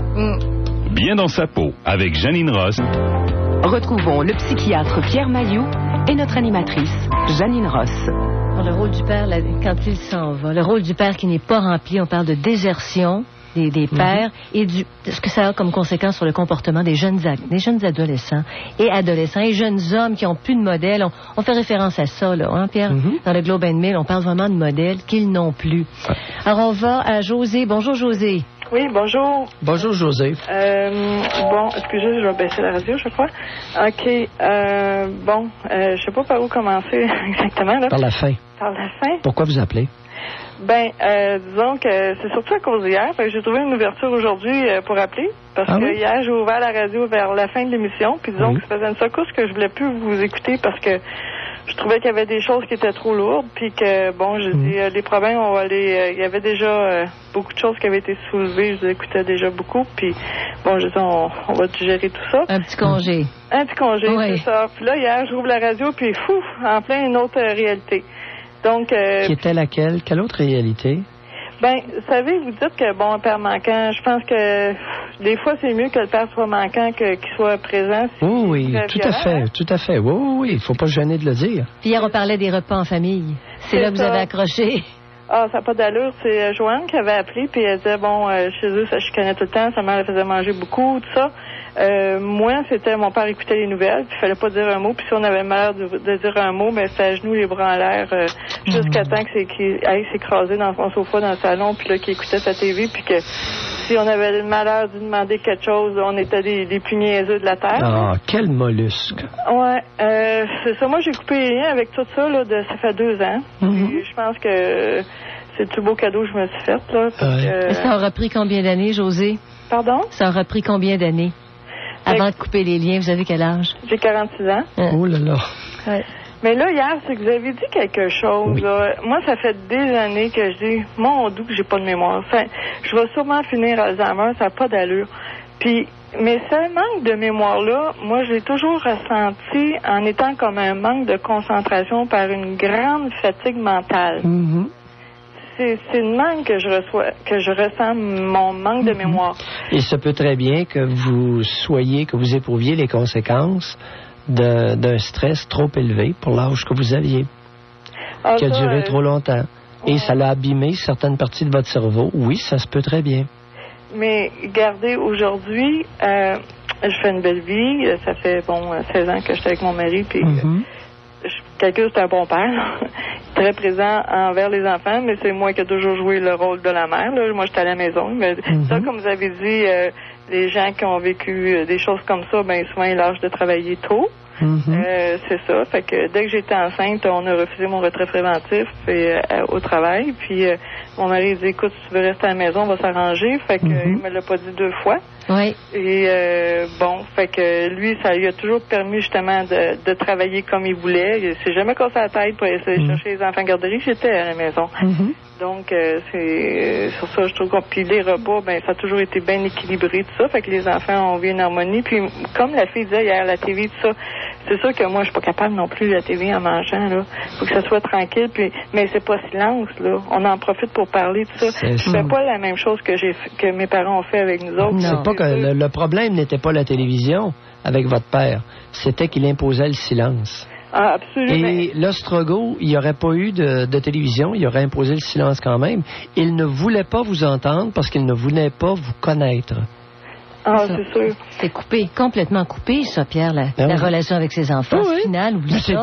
C'est plein de parents, de mères et de pères au Québec qui agissent exactement comme ça. Ferme ta gueule, écarte-moi pas. Alors, dites-moi, Pierre, c'est pas des parents qui aiment vraiment leur rôle. C'est bien évident. Mais là, c'est pas qu'ils n'aiment pas l'autre, ils veulent rien savoir. Ils veulent rien savoir de l'autre. Avec leurs amis, ils sont pareils. Non, les amis, mon père, avec ses amis, c'était des vieux, là, qui faisaient bien plus confiance aux étrangers qui pouvaient nous faire confiance. Votre père est un hypocrite. Aïe. C'est vous, quand il se ramassait 4 autour d'une bière, qu'il écoutait ses amis, ils parlaient les 4 ensemble. 4 enfants qui monologuaient. Il allait dans un restaurant, là, puis il traitait les serveuses là, comme des putes, là. Il niaisait, là, puis...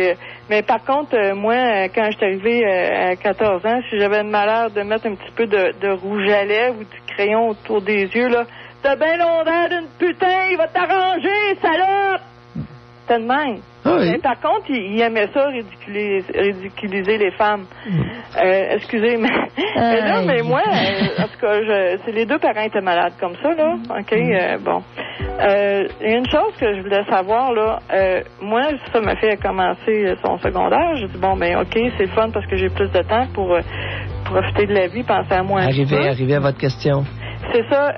Question mémoire, là, j'ai entrepris quelque chose pour justement développer la mémoire parce que ça me faisait peur. Je dis, Colin, Je peux pas... Attendez. Oui, on va regarder ça après la pause. Restez, José. De retour au Doc Mayou. Retrouvons le psychiatre Pierre Mayou et notre animatrice, Janine Ross. Notre sujet aujourd'hui, la désertion des pères avec les conséquences que ça a sur les comportements des jeunes hommes. Et on continue avec José. José qui fait un lien avec la mémoire. Le stress qu'elle aurait vécu enfant, et qui aurait affecté sa mémoire. Oui. C'est ça, je voulais savoir. Hier, vous semblez dire que, en fin de compte, c'était pas très... ça se remplaçait pas vraiment. Non. Mais avec un travail, quelqu'un qui veut, là, puis qui travaille fort. Non. Lâchez-moi le travail. C'est quoi cette histoire? Qui a mis ça? Je ne sais pas d'où ça vient, cette histoire-là. Voyons si on peut travailler sur son cerveau. On peut... par contre, il y a un élément qui est soulevé, et ce n'est plus à la blague maintenant, c'est le fait de prendre des oméga-3. Les acides gras oméga-3... 80% du poids sec du cerveau étant du cholestérol, c'est important de bien l'engraisser, notre cerveau. Et avec des bons gras de la lignée oméga-3. Non pas les oméga-6, mais oméga-3. Avec haute teneur de EAP. Ça pourrait peut-être aider. Rien à perdre. C'est la seule affaire que je connaisse à date qui peut aider dans ce genre de situation-là. L'autre point que je trouve aidant aussi pour ceux qui me consultent, c'est de leur dire de ne jamais lutter, de faire l'inverse de ce que vous faites. Ne pas lutter contre ça, ne pas en faire un plat, ne pas dramatiser. Oui. Et l'attitude acceptante, souvent, là, rend ça beaucoup moins pire. Parce que le fait de refuser cette dimension-là crée un stress qui, lui, est générateur d'apoptose. C'est générateur du problème. OK. Donc, trouver des manières de se détendre. Alors, faire l'inverse aussi, de travailler là-dessus. C'est justement ça qu'il ne faut pas faire. La détente apporterait plus. Oui, le plaisir et la détente. Le plaisir, c'est ça. Le plaisir et la détente sont beaucoup plus régénérateurs. Ou répérateurs. Régénérateurs. Oui. Oui, mais c'est ça le plaisir. Moi, j'ai décidé de prendre la vie avec le plaisir de m'amuser, là. C'est ça. OK? Alors ça, c'est très sain. Fait que c'est des bons alliés avec des bons oméga-3, du fun en masse. L'activité. Oui, en plein grand air, activité physique, grand air, oméga-3 et beaucoup de plaisir. Jouissez autant que vous pouvez le faire. OK? C'est beau. Bonjour, José. Merci, bye-bye. Va maintenant à Dominique. C'est rendu qu'on va prescrire de la jouissance sexuelle aux femmes. Bonjour. Bonjour, Dominique. Moi, je viens apporter une autre dimension. Si on parle beaucoup des hommes qui désertent, mais il y a aussi l'expulsion des hommes des familles aussi qu'on évite de par les lois, de par... Vous avez tout à fait raison. Ça va avec. C'est ça. Là, il y a beaucoup, surtout dans notre société aujourd'hui, où on a justement fait en sorte que l'homme veuille jouer le rôle de la mère un peu, là, mais selon les critères de la mère, on crée des conflits souvent qui mènent justement à l'expulsion de l'homme. Ouais, je pense que c'est typique au Québec, ça. Ça me surprendrait que ce soit un problème chez les Noirs américains. Mais on vit pas là, mais ici, vous avez tout à fait raison. Alors ici, il y a une sous-culture qui veut que les bonnes femmes n'ont pas besoin d'hommes pour élever les gamins. Exactement, mais il y a aussi, il y a les bonnes femmes souvent vont demander à l'homme de jouer le rôle de la mère. Tout à fait, et ça part de certains hôpitaux, de certaines maternités où l'infirmière enseigne au père comment donner le biberon, ce genre de cassin-là. Et moi, j'ai vu beaucoup de mes amis où justement, ils ont essayé de faire ça, et à toutes les fois, la femme avait de quoi à le remettre sur le nez. Oui, avec raison, parce que la plupart des hommes sont mauvais pour materner les bébés. Exactement, c'est ça. Il y a ça, mais aussi, c'est qu'elle le voit toujours du point de vue féminin. De comment elle le ferait. Oui, puis elle a raison. Ouais, elle a raison. Les hommes, la nature n'a pas fait les hommes pour donner le sein au bébé. Avez-vous compris? Oui, ça, j'ai absolument... Bon, c'est exceptionnel, les hommes qui sont capables de materner des jeunes enfants. Ça égratigne l'image, de toute façon, du père. Ça égratigne l'image du père dès le départ. Parce que si c'est pas son rôle, puis on lui demande de remplir un rôle qui est pas le sien... il va avoir l'air fou, il ne pourra pas le remplir adéquatement. Donc, moins comme elle le voudrait, et c'est une source de conflit. Oui, alors embarquez jamais là-dedans. Les bébés, c'est une affaire de femmes. Ah, je l'ai vu souvent, j'ai même vu des hommes qui voulaient même rester à la maison, il y en a qui l'ont essayé, ça virait toujours au chiard, ça finissait que la femme le voyait comme un lâche qui faisait rien alors qu'il faisait le ménage, il faisait oui, elle est plus capable de l'ébrifier. Tout tout simplement... Le problème, c'est que la plupart du temps, quand l'homme sent la peau de bébézone, là, elle arrête de lubrifier. Elle jamme sexuellement. C'est ça que j'ai l'impression. Elle n'est pas capable de... Dans le fond... je pense que c'est carrément un programme de femmes. L'homme se doit quasiment d'être le pourvoyeur, de travailler et tout. Quand il le fait pas, quand même qu'il fasse plein d'autres affaires dans la famille, ben c'est comme s'il faisait rien parce qu'il fait pas ce qu'il devrait faire. Elle sera pas capable de l'admirer, c'est qu'elle lubrifiera pas. J'ai bien l'impression, moi j'ai vu souvent ce genre de conflit-là. Mais c'est partie remise, par exemple, parce que le père entre en jeu, puis il est même très important quand les petits garçons arrivent à 8, 9, 10 ans, Pierre. Et mais après... Janine et Dominique, s'il s'est essayé je ne sais pas pourquoi, mais je sais que les hommes qui s'essaient à materner des bébés sont en général pourris comme père à l'adolescence.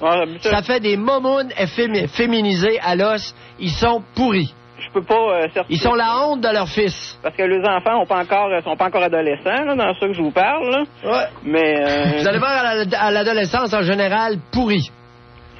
Parce qu'ils sont pas des hommes. C'est fort possible, parce que c'est vrai, comme vous dites aussi, souvent le rôle de la mère, c'est sécurisant et tout, alors que le rôle du père devrait plutôt être, quand les enfants ils ont des problèmes, de leur trouver des solutions, de les inciter à essayer des affaires et tout, de les pousser dans la vie, à faire des expériences. Et surtout, donner l'exemple. Exactement, et ce qu'ils n'ont pas, puis à cause... Un exemple de position à la verticale, d'abnégation, de frugalité et de vaillance. Dixit, Wall Street, Mr. Johnson, pas Maillot. Mais Dominique, vous, comment ça s'est passé? Votre père, comment ça s'est déroulé? Moi, j'ai eu... à mon enfance, j'ai eu un père quand même assez présent. Il était souvent en voyage, là. Il travaillait à assureur-vie, puis il voyageait beaucoup, là. Au niveau de sa présence, par exemple, c'était bien. Quand il venait, on jouait avec lui, il nous envoyait faire des voyages, tout... Sauf qu'il y avait souvent des conflits avec ma mère. Puis ça a fini par dégénérer ou à l'âge de 10 ans, ils ont divorcé, puis après ça, il s'est suicidé. Fait que ça... J'ai pas eu, mais j'ai pas de mauvais souvenirs pour autant. J'en veux ni à mon père, ni à ma mère. Disons, on n'est pas vraiment responsable. Mon père est un petit peu, disons... volage et ma mère un petit peu, tu sais, tout le monde a un peu de quoi à se reprocher là-dedans. Fait que j'en veux pas vraiment. Tu sais, il n'y a pas Sauf que vous l'avez, mais vous l'avez perdu à un moment qui était crucial. Oui, assurément. Puis j'ai certainement eu des Dominique. Oui. Le Wall Street Journal, Mr. Johnson a écrit être à la verticale, être fort.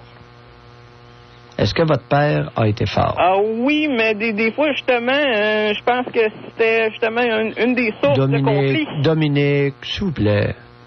Un homme qui se suicide n'est pas un homme fort. C'est un homme faible. Assurément, il y avait des faiblesses à certains niveaux, mais il y avait aussi de la force. Essayez de voir votre réalité comme elle était née. Essayait beaucoup de le casser. Et un homme qui se suicide est un homme faible. Ce n'est pas.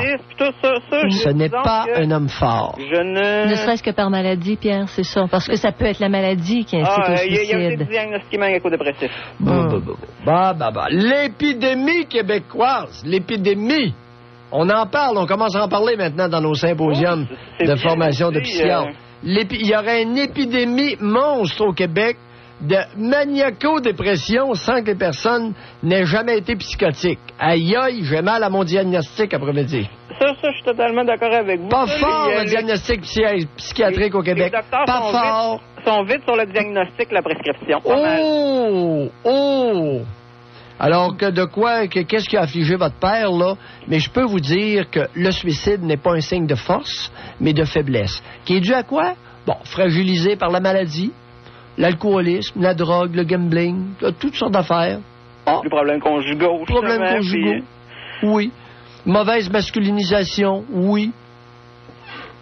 Mais comme je vous dis, au niveau, il était pas le genre à s'écraser plutôt devant ma mère, plutôt des fois, c'est justement la source des conflits. Fait que, disons que c'est pas un homme qui se tient totalement debout, là, comme vous dites, il a abdiqué, il y a pas moyen de plus grosse abdication que le suicide, là, abandonné totalement. Oh, merci de le dire, c'est pas joli, mais c'est un fait.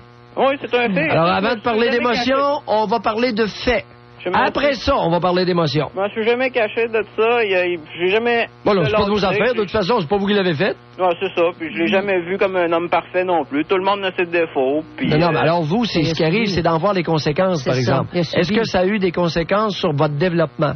Moi, non. Ma sœur, plus jeune que moi, par exemple, elle a quand même beaucoup souffert, beaucoup de problèmes de délinquance, drogue. C'est vrai. Elle est partie de bonne heure de chez nous. Hey, Dominique. Oui. Je vais être coquin. Les problèmes de votre sœur, c'est une conséquence du décès de votre père par suicide ou d'un mauvais maternage de votre mère? Ou des deux? Ouais, c'est ça, je dirais. Un peu plus des deux. Il a un sens de la justice, Dominique. Parce que ma mère a toujours... Ouais, parlez-nous de votre mère un peu avec votre sœur. Bon, mais ma mère était comme souvent un double face. Des fois, elle était prête à tout excuser. Quand que, supposons, on... Hey, mais c'est pas fin de dire ça de sa mère. Ma mère, c'est une double face. Oui, c'est parce que c'est comme des fois... Hey, vous la descendez de son piédestal, la bonne femme québécoise, vous, en disant ça de votre mère? J'ai aucune honte à ça non plus, là. C'est important de le dire. C'est vrai, c'est important de le dire. Des fois, elle pouvait être du genre à tout excuser. Et d'autres fois, supposons que n'importe qui, un ami ou n'importe quoi, faisait vraiment de quoi de vraiment pas correct, là, puis on expliquait, puis nanana. Puis là, elle essayait de défendre tout le temps l'autre. Tu sais, des fois, elle était prête à tous nous excuser, puis des fois, on était la source de tous les mots. Fait que c'était assez schizophrénique, des fois. Non, lâchez-moi la schizophrénie là-dedans. Votre mère avait pas un gros jugement. Possible. Et elle n'est pas la seule au Québec. Ben, c'est ça. Des fois, on avait... Alors, elle avait un très petit jugement. Il y avait du chiolage, dans le fond, pour tout et rien, toujours là. Et son jugement était probablement fort coloré par ses petites sautes d'humeur. Ah, il y en avait quand même assez, oui. N'est-ce pas? Oui. Alors, elle se permettait des petites émotions qui venaient occulter son jugement. Cette faculté dont elle était peu pourvue. Assurément, parce que, comme je vous dis, des fois, c'était blanc ou noir, selon justement, selon... Les humeurs, les émotions, selon les humeurs et les émotions de madame. Exactement. J'ai l'impression qu'il y avait beaucoup de ça. Ouais. Fait que ça... à un moment donné, tu sais, quand on trouve pas... Vous avez quel âge, Dominique, là? Moi, j'ai 28 ans. 28? Oui. Et quel lien conservez-vous avec votre mère? Bon, quand même assez bien, là. Mais... Dominique, méfiez-vous. Méfiez-vous, elle a esquissé une œuvre que je n'aime pas trop, OK? Alors, soyez prudents. Bye. De retour au Doc Mayou. Retrouvons le psychiatre Pierre Mayou et notre animatrice, Janine Ross. On n'a pas eu d'appel, Pierre, aujourd'hui concernant le dossier de la désertion des pères et l'impact que ça avait sur les garçons qui devenaient plus agressifs. Il n'y en a pas eu en ce sens. C'est beaucoup plus subtil, là, les manques. Les manques et le fait que la présence du père était pas évidente, c'est beaucoup plus... C'est subtil comme impact. L'impact peut différer d'une culture ou d'une race à l'autre aussi. Oui. Elle peut être plus criante dans un certain contexte que dans un autre. Chez certaines d'interrogation. Chez certaines ethnies, ça peut dégénérer beaucoup plus en violence, alors que chez d'autres, ça peut dégénérer beaucoup plus en implosion, taux de suicide augmenté. Oui. Alors, on va voir du côté de Philippe. Bonjour, Philippe.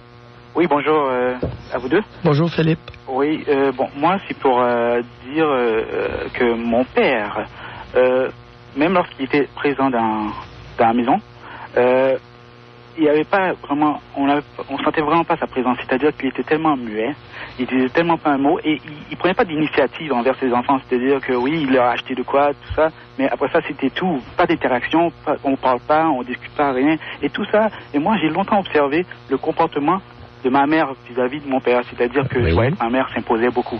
C'est-à-dire que je voyais que ma mère, même parce que mon père est couturier, et même lorsque mon père nous faisait, nous confectionnait des vêtements, elle s'était opposée. Pourquoi tu fais des vêtements à tes enfants, pas comme ci, pas comme ça, ne leur donne pas suffisamment de vêtements, ils en ont déjà assez, comme ça, etc. Tout ça là, je voyais que l'emprise de ma mère sur mon père était tout à fait énorme. Elle maintenait son hégémonie en le dénigrant, en le rabaissant, en le castrant. Oui, mais il y avait aussi l'affaire, c'est-à-dire que, comme je pense que vous aviez nommé le fait que le père dit souvent au lit, si il avait ce malheur d'agir contre la femme, c'est comme au lit, il n'y avait pas son bonbon, quoi que ce soit. Ouais, exactement. Il y avait aussi ça. Et moi, je l'ai souvent observé. Mais à ce moment-là, quel impact ça a eu sur moi? C'est-à-dire qu'à un moment donné, vu qu'on était une famille quand même nombreuse, de 4 enfants, premièrement, il faut que je mentionne quelque chose. C'est-à-dire que ma mère a eu 3 garçons. Et la dernière a été la petite fille, ma soeur. Et elle n'aurait jamais cessé d'avoir des enfants tant qu'elle n'aurait pas eu une fille. OK. Ça, c'est un point. Oui. Deuxièmement, l'autre point, c'est vis-à-vis de nous autres, le rapport de notre mère avec nous autres, c'est que, vraiment, vu que mon père a déserté et que par la suite, elle allait élever seule, c'est qu'elle disait, lorsque je l'ai confrontée, c'est qu'elle disait que j'avais pas le choix d'être dur avec vous, il fallait que je joue les 2 rôles. Oui.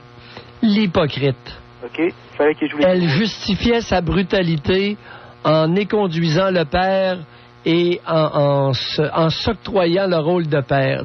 Mais Philippe, ça prend-tu des maudites mitaines psychologiques pour Philippe, vous avez vu la différence avant et après le départ du père, Philippe? Quelle méchanceté. Non, c'est parce que je l'ai confronté après. Mais c'est ça, mais est-ce qu'elle a changé avant? Vous l'avez observé quand votre père était là. Oui. Elle agissait d'une certaine façon, puis après, est-ce que c'était toujours... Tu sais, quand elle dit « j'étais obligée de jouer les 2 rôles », c'était dur. Est-ce que c'était pareil quand même avant? Avant le départ du père? Avant le départ du père, oui, c'est toujours dur pour une femme quand même d'élever ses enfants. Là, j'avoue, moi. Elle avait une haine comme énormément de femmes au Québec. Oui, là, elle avait, puis peu importe d'où elle vient. Pardon? Je vais donner raison au Dr Maillot parce que dernièrement j'ai parlé à ma mère. Oh oui, elle a une haine des hommes. Attendez, voici la phrase qui est ressortie de sa bouche. Les hommes sont méchants. Bon oui. Bien. Avec son piton collé, pensez-vous qu'elle n'est pas méchante? Puis en plus, elle a essayé de vous faire avaler à la couleuvre qu'elle avait été méchante, mais elle était obligée. Fallait qu'elle joue les 2 rôles, espèce d'hypocrite. Il semble qu'elle l'était même avant. C'est ça, là. Espèce de sans-cœur qui justifie sa brutalité. Il y a des méchantes brutes chez les femmes aussi. Il y a des hommes brutaux, mais on n'a jamais osé reconnaître officiellement, ouvertement, qu'il y avait des femmes brutales. Sauf que moi, je blâme les 2. Parce que moi, j'ai toujours blâmé ma mère d'avoir fait un mauvais choix au niveau du père et le père d'avoir fait un mauvais choix au niveau de la mère. C'est-à-dire que les 2, là, comment ça se fait se rencontrer? C'est un peu ça l'affaire. C'est-à-dire qu'on voit qu'il y avait cette guerre entre les 2. Par exemple, ma mère voulait avoir une maison et puis, bon, deuxièmement, mon père, c'est-à-dire que ma mère est forte, comme genre, elle s'impose et tout, et qu'il voit qu'il peut pas obtenir ce qu'il veut, comme il veut, là. Et moi, je voyais que il y avait ce côté où voyez-vous, dans nos sociétés monogames, un homme qui est le moindrement actif sexuellement ne peut pas se permettre de contrarier sa conjointe. C'est ça qui est maudissant. Alors que dans d'autres tribus où il y a un peu de polygamie, quand il y en a une qui est frustrée puis qui boude, il va en voir un autre tout simplement. Fait que ça les ramène à l'ordre. Mais dans nos sociétés monogames, t'es fait à l'os. Si tu contraries à bonne femme, 2 mois à bouder, c'est masturbation 2 mois de temps. Mais tu as toujours des relations superficielles. Les relations humaines superficielles, dans un cas ou dans l'autre, tu règles rien. C'est en surface. Mais il y a aussi... Je comprends pas. Mais je comprends pas. S'il y a quelque chose qui cloche entre 2 personnes, que ce soit dans le cadre de la polygamie ou de la monogamie, il y a quelque chose qui cloche. Non, ce que j'essaie de dire, Janine... Vous avez un exutoire dans la polygamie, par exemple. Non, c'est pas ça. Ce que j'essaie de dire, c'est que dans les sociétés occidentales monogames, un homme le moindrement viril ne peut pas contrarier, déplaire à madame, parce que le premier réflexe, c'est qu'elle coupe la champlure du sexe. Pas toutes les femmes qui font ça, Pierre. Voyons, c'est plein encore aujourd'hui. Il y a des femmes qui sont... Une femme contrariée dans notre société occidentale, première chose qu'elle fait, tu me contraries? Pas de sexe. Elle n'a plus le goût. Quand il y a des conflits, au lieu de les régler...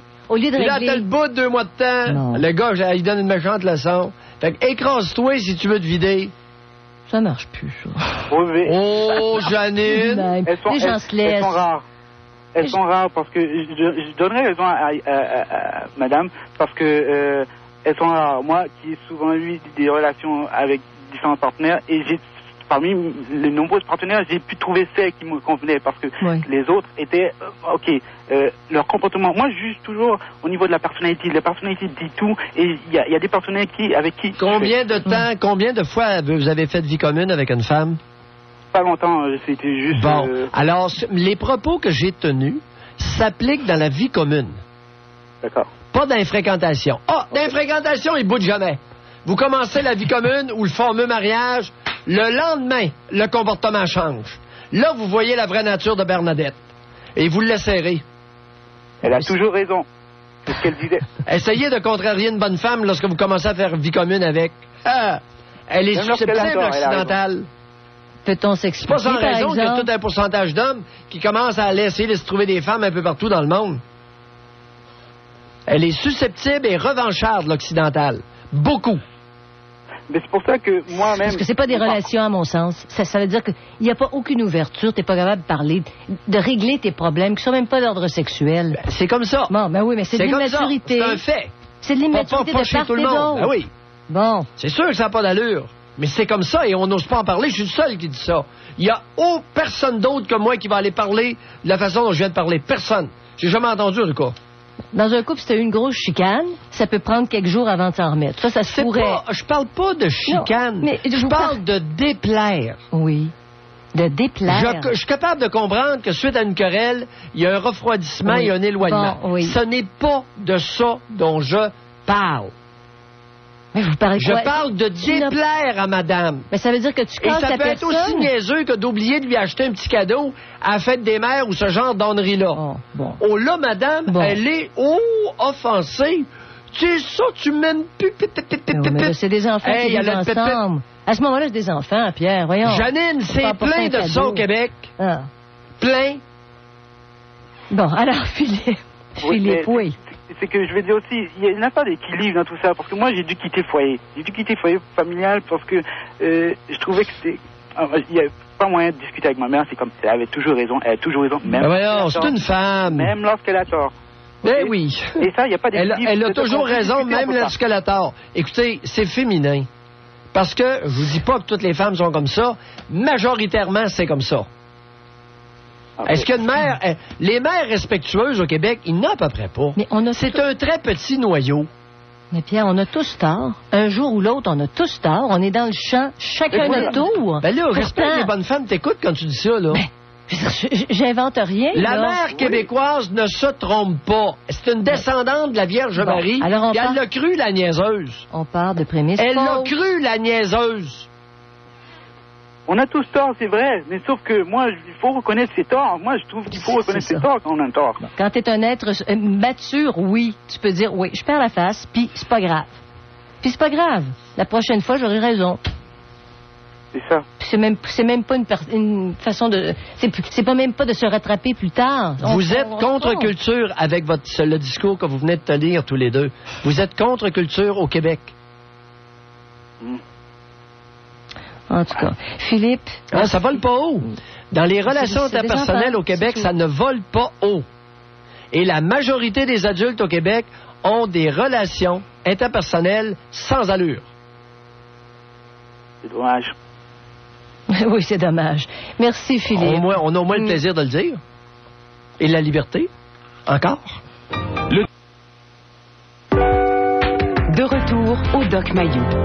Retrouvons le psychiatre Pierre Mailloux et notre animatrice, Janine Ross. Bon, alors la désertion, si on recentrait notre affaire là, sur la désertion des pères et l'impact que ça a sur le comportement des enfants, des adolescents, des jeunes hommes, si ça marche pas, si ça fonctionne pas dans une relation où t'as engendré des enfants, chacun prend son bar, si tu désertes pas en tant que père, tu as une certaine présence et les impacts sont moindres. Alors qu'il y en a qui sont tellement découragés, ou je sais pas trop comment expliquer ça, mais ils disparaissent dans le décor. Je vous entends respirer, Pierre. Je sais pas si c'est tout à fait le topo. Là, on commence à en parler. Là, il y a j'en avais parlé un peu à mon corps défendant. Et là, ici au Canada, en tout cas, il y a le Globe and Mail qui commence à faire des esclandres. Aux États-Unis, le Wall Street Journal s'est fait aller. Oui. Et là, on commence à s'interroger sur le phénomène. Mais on aurait avantage à focusser beaucoup plus et à étudier de près ce phénomène-là. Parce qu'il y a probablement plus qu'un vecteur. Il y a probablement, à l'intérieur d'un tableau, 4 ou 5 sous-tableaux. des motivations. D'accord, parce que tu sais, à écouter nos auditeurs, là, t'aperçois que parfois, oui, il y a des pères irresponsables qui désertent. Il y a en gros la bonne femme, puis ensuite, ils décrissent. Oui. Ça arrive. Mais il y a aussi des bonnes femmes qui se font engrosser, qui arnaquent un gars, puis qui flochent le gars. Ça, c'est un autre tableau. Il faudrait voir... Tu comprends? Il y en a probablement 4-5 comme ça de cette constellation-là. Bon, OK. Mais même si t'es floché, si on va reprendre les termes, là, est-ce que ça veut dire nécessairement que tu vas être un père qui va pas t'occuper de tes enfants? Ça va être plus difficile si t'es évacué de la sorte par une femme. Écoute, c'est pas évident. Jouer le rôle de père quand t'es floché par la bonne femme, c'est pas évident. Parce que c'est plus le même rôle. Alors, ça va être du maternage. C'est une façon qu'ont certaines femmes de confiner les hommes au rôle de mère. Ou mais il les évacue, carrément. Bien, elle va dire, tu vas jouer ton rôle de père, mais tu vas voir que tu n'auras pas grand-chose en retour. Ça devient encore plus ingrat. Le sacrifice est encore beaucoup plus grand. L'abnégation doit être encore beaucoup plus grande. À tel point qu'il y en a plusieurs qui se découragent. Je dis, fuck. Je laisse tomber ma progéniture. J'oublie tout ça. Non. Il y a une réflexion à faire et oui, ça implique une réflexion, là, pas uniquement chez les hommes. Il y a un paquet de femmes qui n'ont pas d'allure là-dedans, là. C'est ça. Oh yes! C'est sûr, Pierre. Ça me gêne pas de le dire, tu peux être sûr. Mais c'est ça, les motivations. Pourquoi? Comment un père va abandonner ses enfants, mais à tout jamais? Tu sais, quand t'entends des savantes universitaires dire, là, bon, un père, j'ai pas besoin de ça pour élever des gamins, là. Oh! Ben, c'est pas une universitaire? Oh! C'est pas très revalorisant pour l'homme qui partage son lit. Oh! Bon. Oh! Le respect du masculin, ma chouette, là, c'est pas ton bague. Alors, on va à André. Bonjour, André. Oui, allô? Oui, allô, Pierre. Allô, Janine. Bonjour, André. Oui. Moi, j'ai un enfant, là. Ça fait à peu près 14 ans. Ben, j'étais jeune. J'avais, comme tu peux dire, fourré une fille. Oui. Puis, c'est ça, je l'ai droppé là, puis j'ai sacré mon camp. Oui. Puis, là, je l'ai revu. J'ai revu mon fils. Puis là, il me crache dessus, puis là, il envoie chier. Vous pourriez vous habituer à dire « j'ai revu notre fils ». Parce que c'est déjà un petit peu plus respectueux. Parce que c'est pas vous qui l'avez accouché. Ouais. Comprenez-vous? Alors, essayons d'introduire dans notre sous-culture de taré des éléments de respect, au moins dans le langage, si on n'est pas capable dans les faits. OK. En tout cas, j'ai... Alors, vous avez revu votre fils à vous deux, oui. Oui, ben... là, il vous crache dessus. À moi, pas à bonne femme, comme vous dites. Oui. Puis, c'est ça, il crache dessus, puis c'est peut-être vrai que vous dites, parce que il pogne les seins à sa mère... il pogne les fesses, il est complètement débile, cet enfant-là. Là. Je sais pas si c'est un rapport avec le père qui est pas là. Oui, oui. Tu sais, même le cabot, là, ils ont un chien. Oui. Puis il s'amuse à... Je devrais peut-être pas dire ça, là, mais il s'amuse avec le cabot, tu sais. C'est-à-dire? Ben, il baisse le cabot, tu sais. C'est un peu dégueulasse, là. Mais comment vous savez ça? Il vous l'a dit? C'est sa mère qui m'a dit ça. Quel âge a-t-il, là? De 14 ans. Ouais. Ben, c'est ça, je sais pas... Alors, mais là, est-ce qu'on vous demande de jouer votre rôle de père? Est-ce que cette femme-là est allée vous demander de revenir dans le décor? Pourquoi aviez-vous toujours gardé contact avec elle? Non. Moi, j'ai sacré mon camp. Oui, vous avez sacré votre camp. Moi, je m'en foutais complètement. Ben oui. Puis quel âge elle avait, cette fille-là, que vous avez engrossée? Elle avait 15 ans. Une fille de 15 ans. Et vous aviez quel âge? Ben, j'avais 14 ans. Vous aviez 14 ans? Ouais. Ben, j'ai refait une autre fois par après, là. J'avais 19 ans, puis j'ai sacré mon camp aussi, mais... Avec la même? Non, une autre femme. Avec une autre. Oui. Vous avez fait un enfant? Ouais. L'autre aussi, non. Sérieusement, André? Oui. Ah oui, j'en ai fait une couple de même, là, mais... Tu sais, je veux dire, il y a tellement de femmes à fourrer, tu sais. Ben là, franchement. Ben là. André. Puis vous faites des bébés. Ben là. C'est quoi ça? C'est une joke? Non. Fourrer sur la planète, là, tu sais, on va non. Savez-vous pourquoi que je vous laisse aller, André? Ouais. C'est que vous soyez un farceur ou pas, si vous saviez le pourcentage d'hommes qui résonnent exactement comme vous venez de le dire, c'est impressionnant. Ouais, mais je viens pas, je suis sérieux. Vous faites un enfant à chaque fois? Ben oui, Janine, il y en a qui en ont 4 ou 5. De 4 ou 5 femmes différentes. C'est rendu monnaie courante, maintenant. Écoute, j'avais juste aller au Mexique pour le fun. Une femme, c'est un vagin, tu sais, ça... Oui. Ça a 2 seins, tu sais, ces niaiseuses-là demandent pas mieux. C'est ça sert à ça, tu sais, Ben oui. Je vais revoir mon fils, puis j'apprends que c'est un débile, puis tu sais, c'est ça. Ben oui, puis il va être comme vous, puis il va continuer le même pattern. Ben, au moins... Vous savez, lorsque c'est exceptionnel dans un groupe, ça n'a pas beaucoup une grosse incidence collective. Mais si, dans un groupe, dans une ville, il y en a toute une série qui résonne comme vous, là, on a un maudit problème. Ouais, mais tu sais, comme moi, tu sais, il y a des milliardaires qui pensent comme moi, là. Il y a bien du monde, c'est pas juste des BS, là. Moi, je suis pas sur le BS. Qu'est-ce que vous faites dans la vie, André? Hein? Qu'est-ce que vous faites dans la vie? Moi, je suis vendeur. Vous êtes vendeur? Vendeur de maison. De maison? Et vous avez quel âge? J'ai 29 ans. 29 ans? Ah oui. C'est ça, fait que... Non, c'est la vérité crue. Ben, c'est ça. Fait que les grosses torches qui se plaignent, là, je sais pas, là, mais allez vous plaigner ailleurs. C'est beau, les grosses torches, salut. Bye. Bon, là, on a le modèle représentatif de la problématique de cet après-midi, ou d'un sous-tableau de notre problématique. Aïe, c'est joli, hein? Aïe, aïe. Bon, Janine, la réalité, c'est ça. C'est une réalité. OK? Et chez les Noirs, là, les Jamaïcains, là, des commanderies, il y en a rien qu'en masse. Mais il n'y a pas uniquement chez les Jamaïcains qu'il y en a, comme tu peux le constater. Et André, au Québec, il est loin d'être exceptionnel. Oh là là, alors on parle à Richard. Bonjour, Richard. Oui, Janine. Richard. Oui, bonjour. Oui, bonjour. Bonjour, Richard. Oui, j'étais un petit peu à côté de la traque par rapport au monsieur qui vient d'appeler, là. Mais moi, je voulais revenir à ce que Janine disait, qu'on était père à partir de quand la madame est enceinte. Moi, pour raconter un petit peu mon expérience, ça, j'ai pas de problème au niveau paternel, en tout cas, je crois pas, là. C'est quand mes enfants sont venus au monde, j'ai eu 2 enfants, des jumeaux. Non, j'ai eu 2 enfants, des jumeaux. André, Richard, s'il vous plaît, d'être là, tu sais, surtout des jumeaux, là, hey, la bonne femme, là, en a souffert un coup. Alors non, oui. Elle a eu des jumeaux. Elle a eu des jumeaux. Un peu de respect, s'il vous plaît, pour la maternitude. OK. Oui, de mon groupe d'amis, de mes couples d'amis, les paternels qui avaient eu ça, c'était les larmes aux yeux, puis ils n'avaient pas de problème, tout ça. Moi, je me suis pas senti père tout de suite, là. J'ai pris mes responsabilités, j'ai fait ce que je croyais que je devais faire. Oui. Mais au niveau sentimental, j'ai jamais, au départ, c'était 2 petits poupons qui étaient carrément étrangers à moi. Oui. Puis j'avais une adaptation à faire, c'était pas vrai. Ça, Richard, je peux le comprendre, ça, Richard. Je peux très bien le comprendre. Ouais, mais, ma femme t'en maudit après moi parce que j'ai pas pleuré, j'ai pas amené des fleurs, j'ai resté comme figé, là. Ce bout-là, là, c'est pour ça que je me demandais, côté paternel, si tous les hommes réagissent pareil à ça, là. Richard, votre conjointe, elle aurait besoin d'une leçon de masculinité. Et c'est exactement ce que je déplore. Ce genre de bonnes femmes-là, en vieillissant, deviennent absolument infectes dans une société. Parce qu'elles imposent leur maudite féminité à tout le monde, y compris les hommes. Est-ce que ça a posé problème par la suite, Richard? Non, par la suite, pas vraiment. Donc, les seuls problèmes, il y a sans doute... moi, je suis toujours à l'extérieur, je suis camionneur, je suis là les fins de semaine. Je crois pas vraiment qu'on ait de... C'est sûr qu'il y a des bonnes chicanes là, sur le plan que vous prenez comme ce matin. Elle travaillait pas, puis on a eu une bonne altercation. Elle était malade hier après-midi. Elle faisait de la fièvre, puis je savais qu'elle travaillait pas le matin, mais là, elle faisait pas de fièvre le matin, elle m'a l'envoyé à la garderie. Pour ma part, j'ai dit, pourquoi tu ne travailles pas, là? On a souvent des accrochages à ce niveau-là, là. Puis continuez, renoncez pas à votre masculinité. Ça fait plaisir.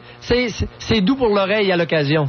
On a besoin d'une couple comme vous, là. Mais ce que Richard explique, Pierre, je peux le comprendre, que tu te sens pas père tout de suite quand le bébé sort. Tu es un père. Biologiquement parlant, tu es un père, mais maintenant, est-ce que le reste suit? Mais la question que je posais, Pierre, c'est avoir le goût. Richard, aviez-vous le goût d'être père? Même si, tout n'est pas venu du premier coup. Oui. Vous aviez le goût? Oui, moi, c'était un désir. Pour moi, j'étais fier. Quand j'ai eu mes enfants, j'étais fier. Quand on a eu les enfants, j'étais fier. C'était un autre de ma vie, puis j'étais prêt à adopter tout le pour et le contre de tout ça, là. Puis ça reste encore aujourd'hui. Vous étiez fier de l'avoir engrossé, et c'est tout à fait légitime. Oui. Vous avez fait votre job pour l'instant. Oui. Sauf que par rapport à mes autres amis, que sans doute pourrais peut-être qualifier d'hypocrite, c'était beau, puis on a pleuré. J'ai rien vu de tout ça, moi. Excellent. Ça en prend encore quelques-uns, au moins pour donner l'exemple aux plus jeunes, que le modèle des féminisés, c'est pas un modèle absolu. Merci beaucoup d'avoir appelé, Richard. OK, merci. Bye. Puis ça en prend une couple comme ça pour mettre les pendules à l'heure. C'est des petites filles, c'est une petite fille et un petit garçon. C'est des jumeaux, mais... Race de féminisés. Et Pierre, il faut avoir le goût à 9-10 ans d'être père. Quand tu as des petits garçons, là, de t'en occuper.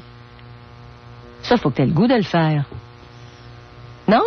Comment faut que tu aies le goût? C'est le rôle Je comprends pas ton propos. Faut que tu aies le goût de le faire. Tu veux me dire quoi quand tu me dis ça? Est-ce que tu vas le faire si tu n'as pas le goût? Un père? Mais oui, mais pourquoi tu me dis ça? J'entends ce que tu dis. Oui. Mais je vois pas la pertinence, là. Je comprends pas. Vas-tu être là quand ton gars va avoir 9-10 ans? Ben, on le sait pas. On le sait pas. C'est un petit peu dur de prévoir 10 ans d'avance, là. Mais ça fait pas partie du rôle de père? De prévoir 10 ans d'avance? Que tu restes avec la femme ou non? Non, le rôle du père, c'est un travail au jour le jour. C'est une job au jour le jour. Retrouvons le psychiatre Pierre Mailloux et notre animatrice, Janine Ross. Alors, je redonne le numéro de téléphone. Si quelqu'un appelle là, rapidement, on aura peut-être le temps de s'entretenir avec cette personne-là. 7900-224, 1-800-667-5241. On parle de la désertion des pères. Pierre, il y a un paragraphe, on n'en a pas fait mention, dans l'article du Globe and Mail de la fin de semaine. On disait qu'il y avait des leaders de la communauté noire qui étaient allés rencontrer, de Toronto, là, OK?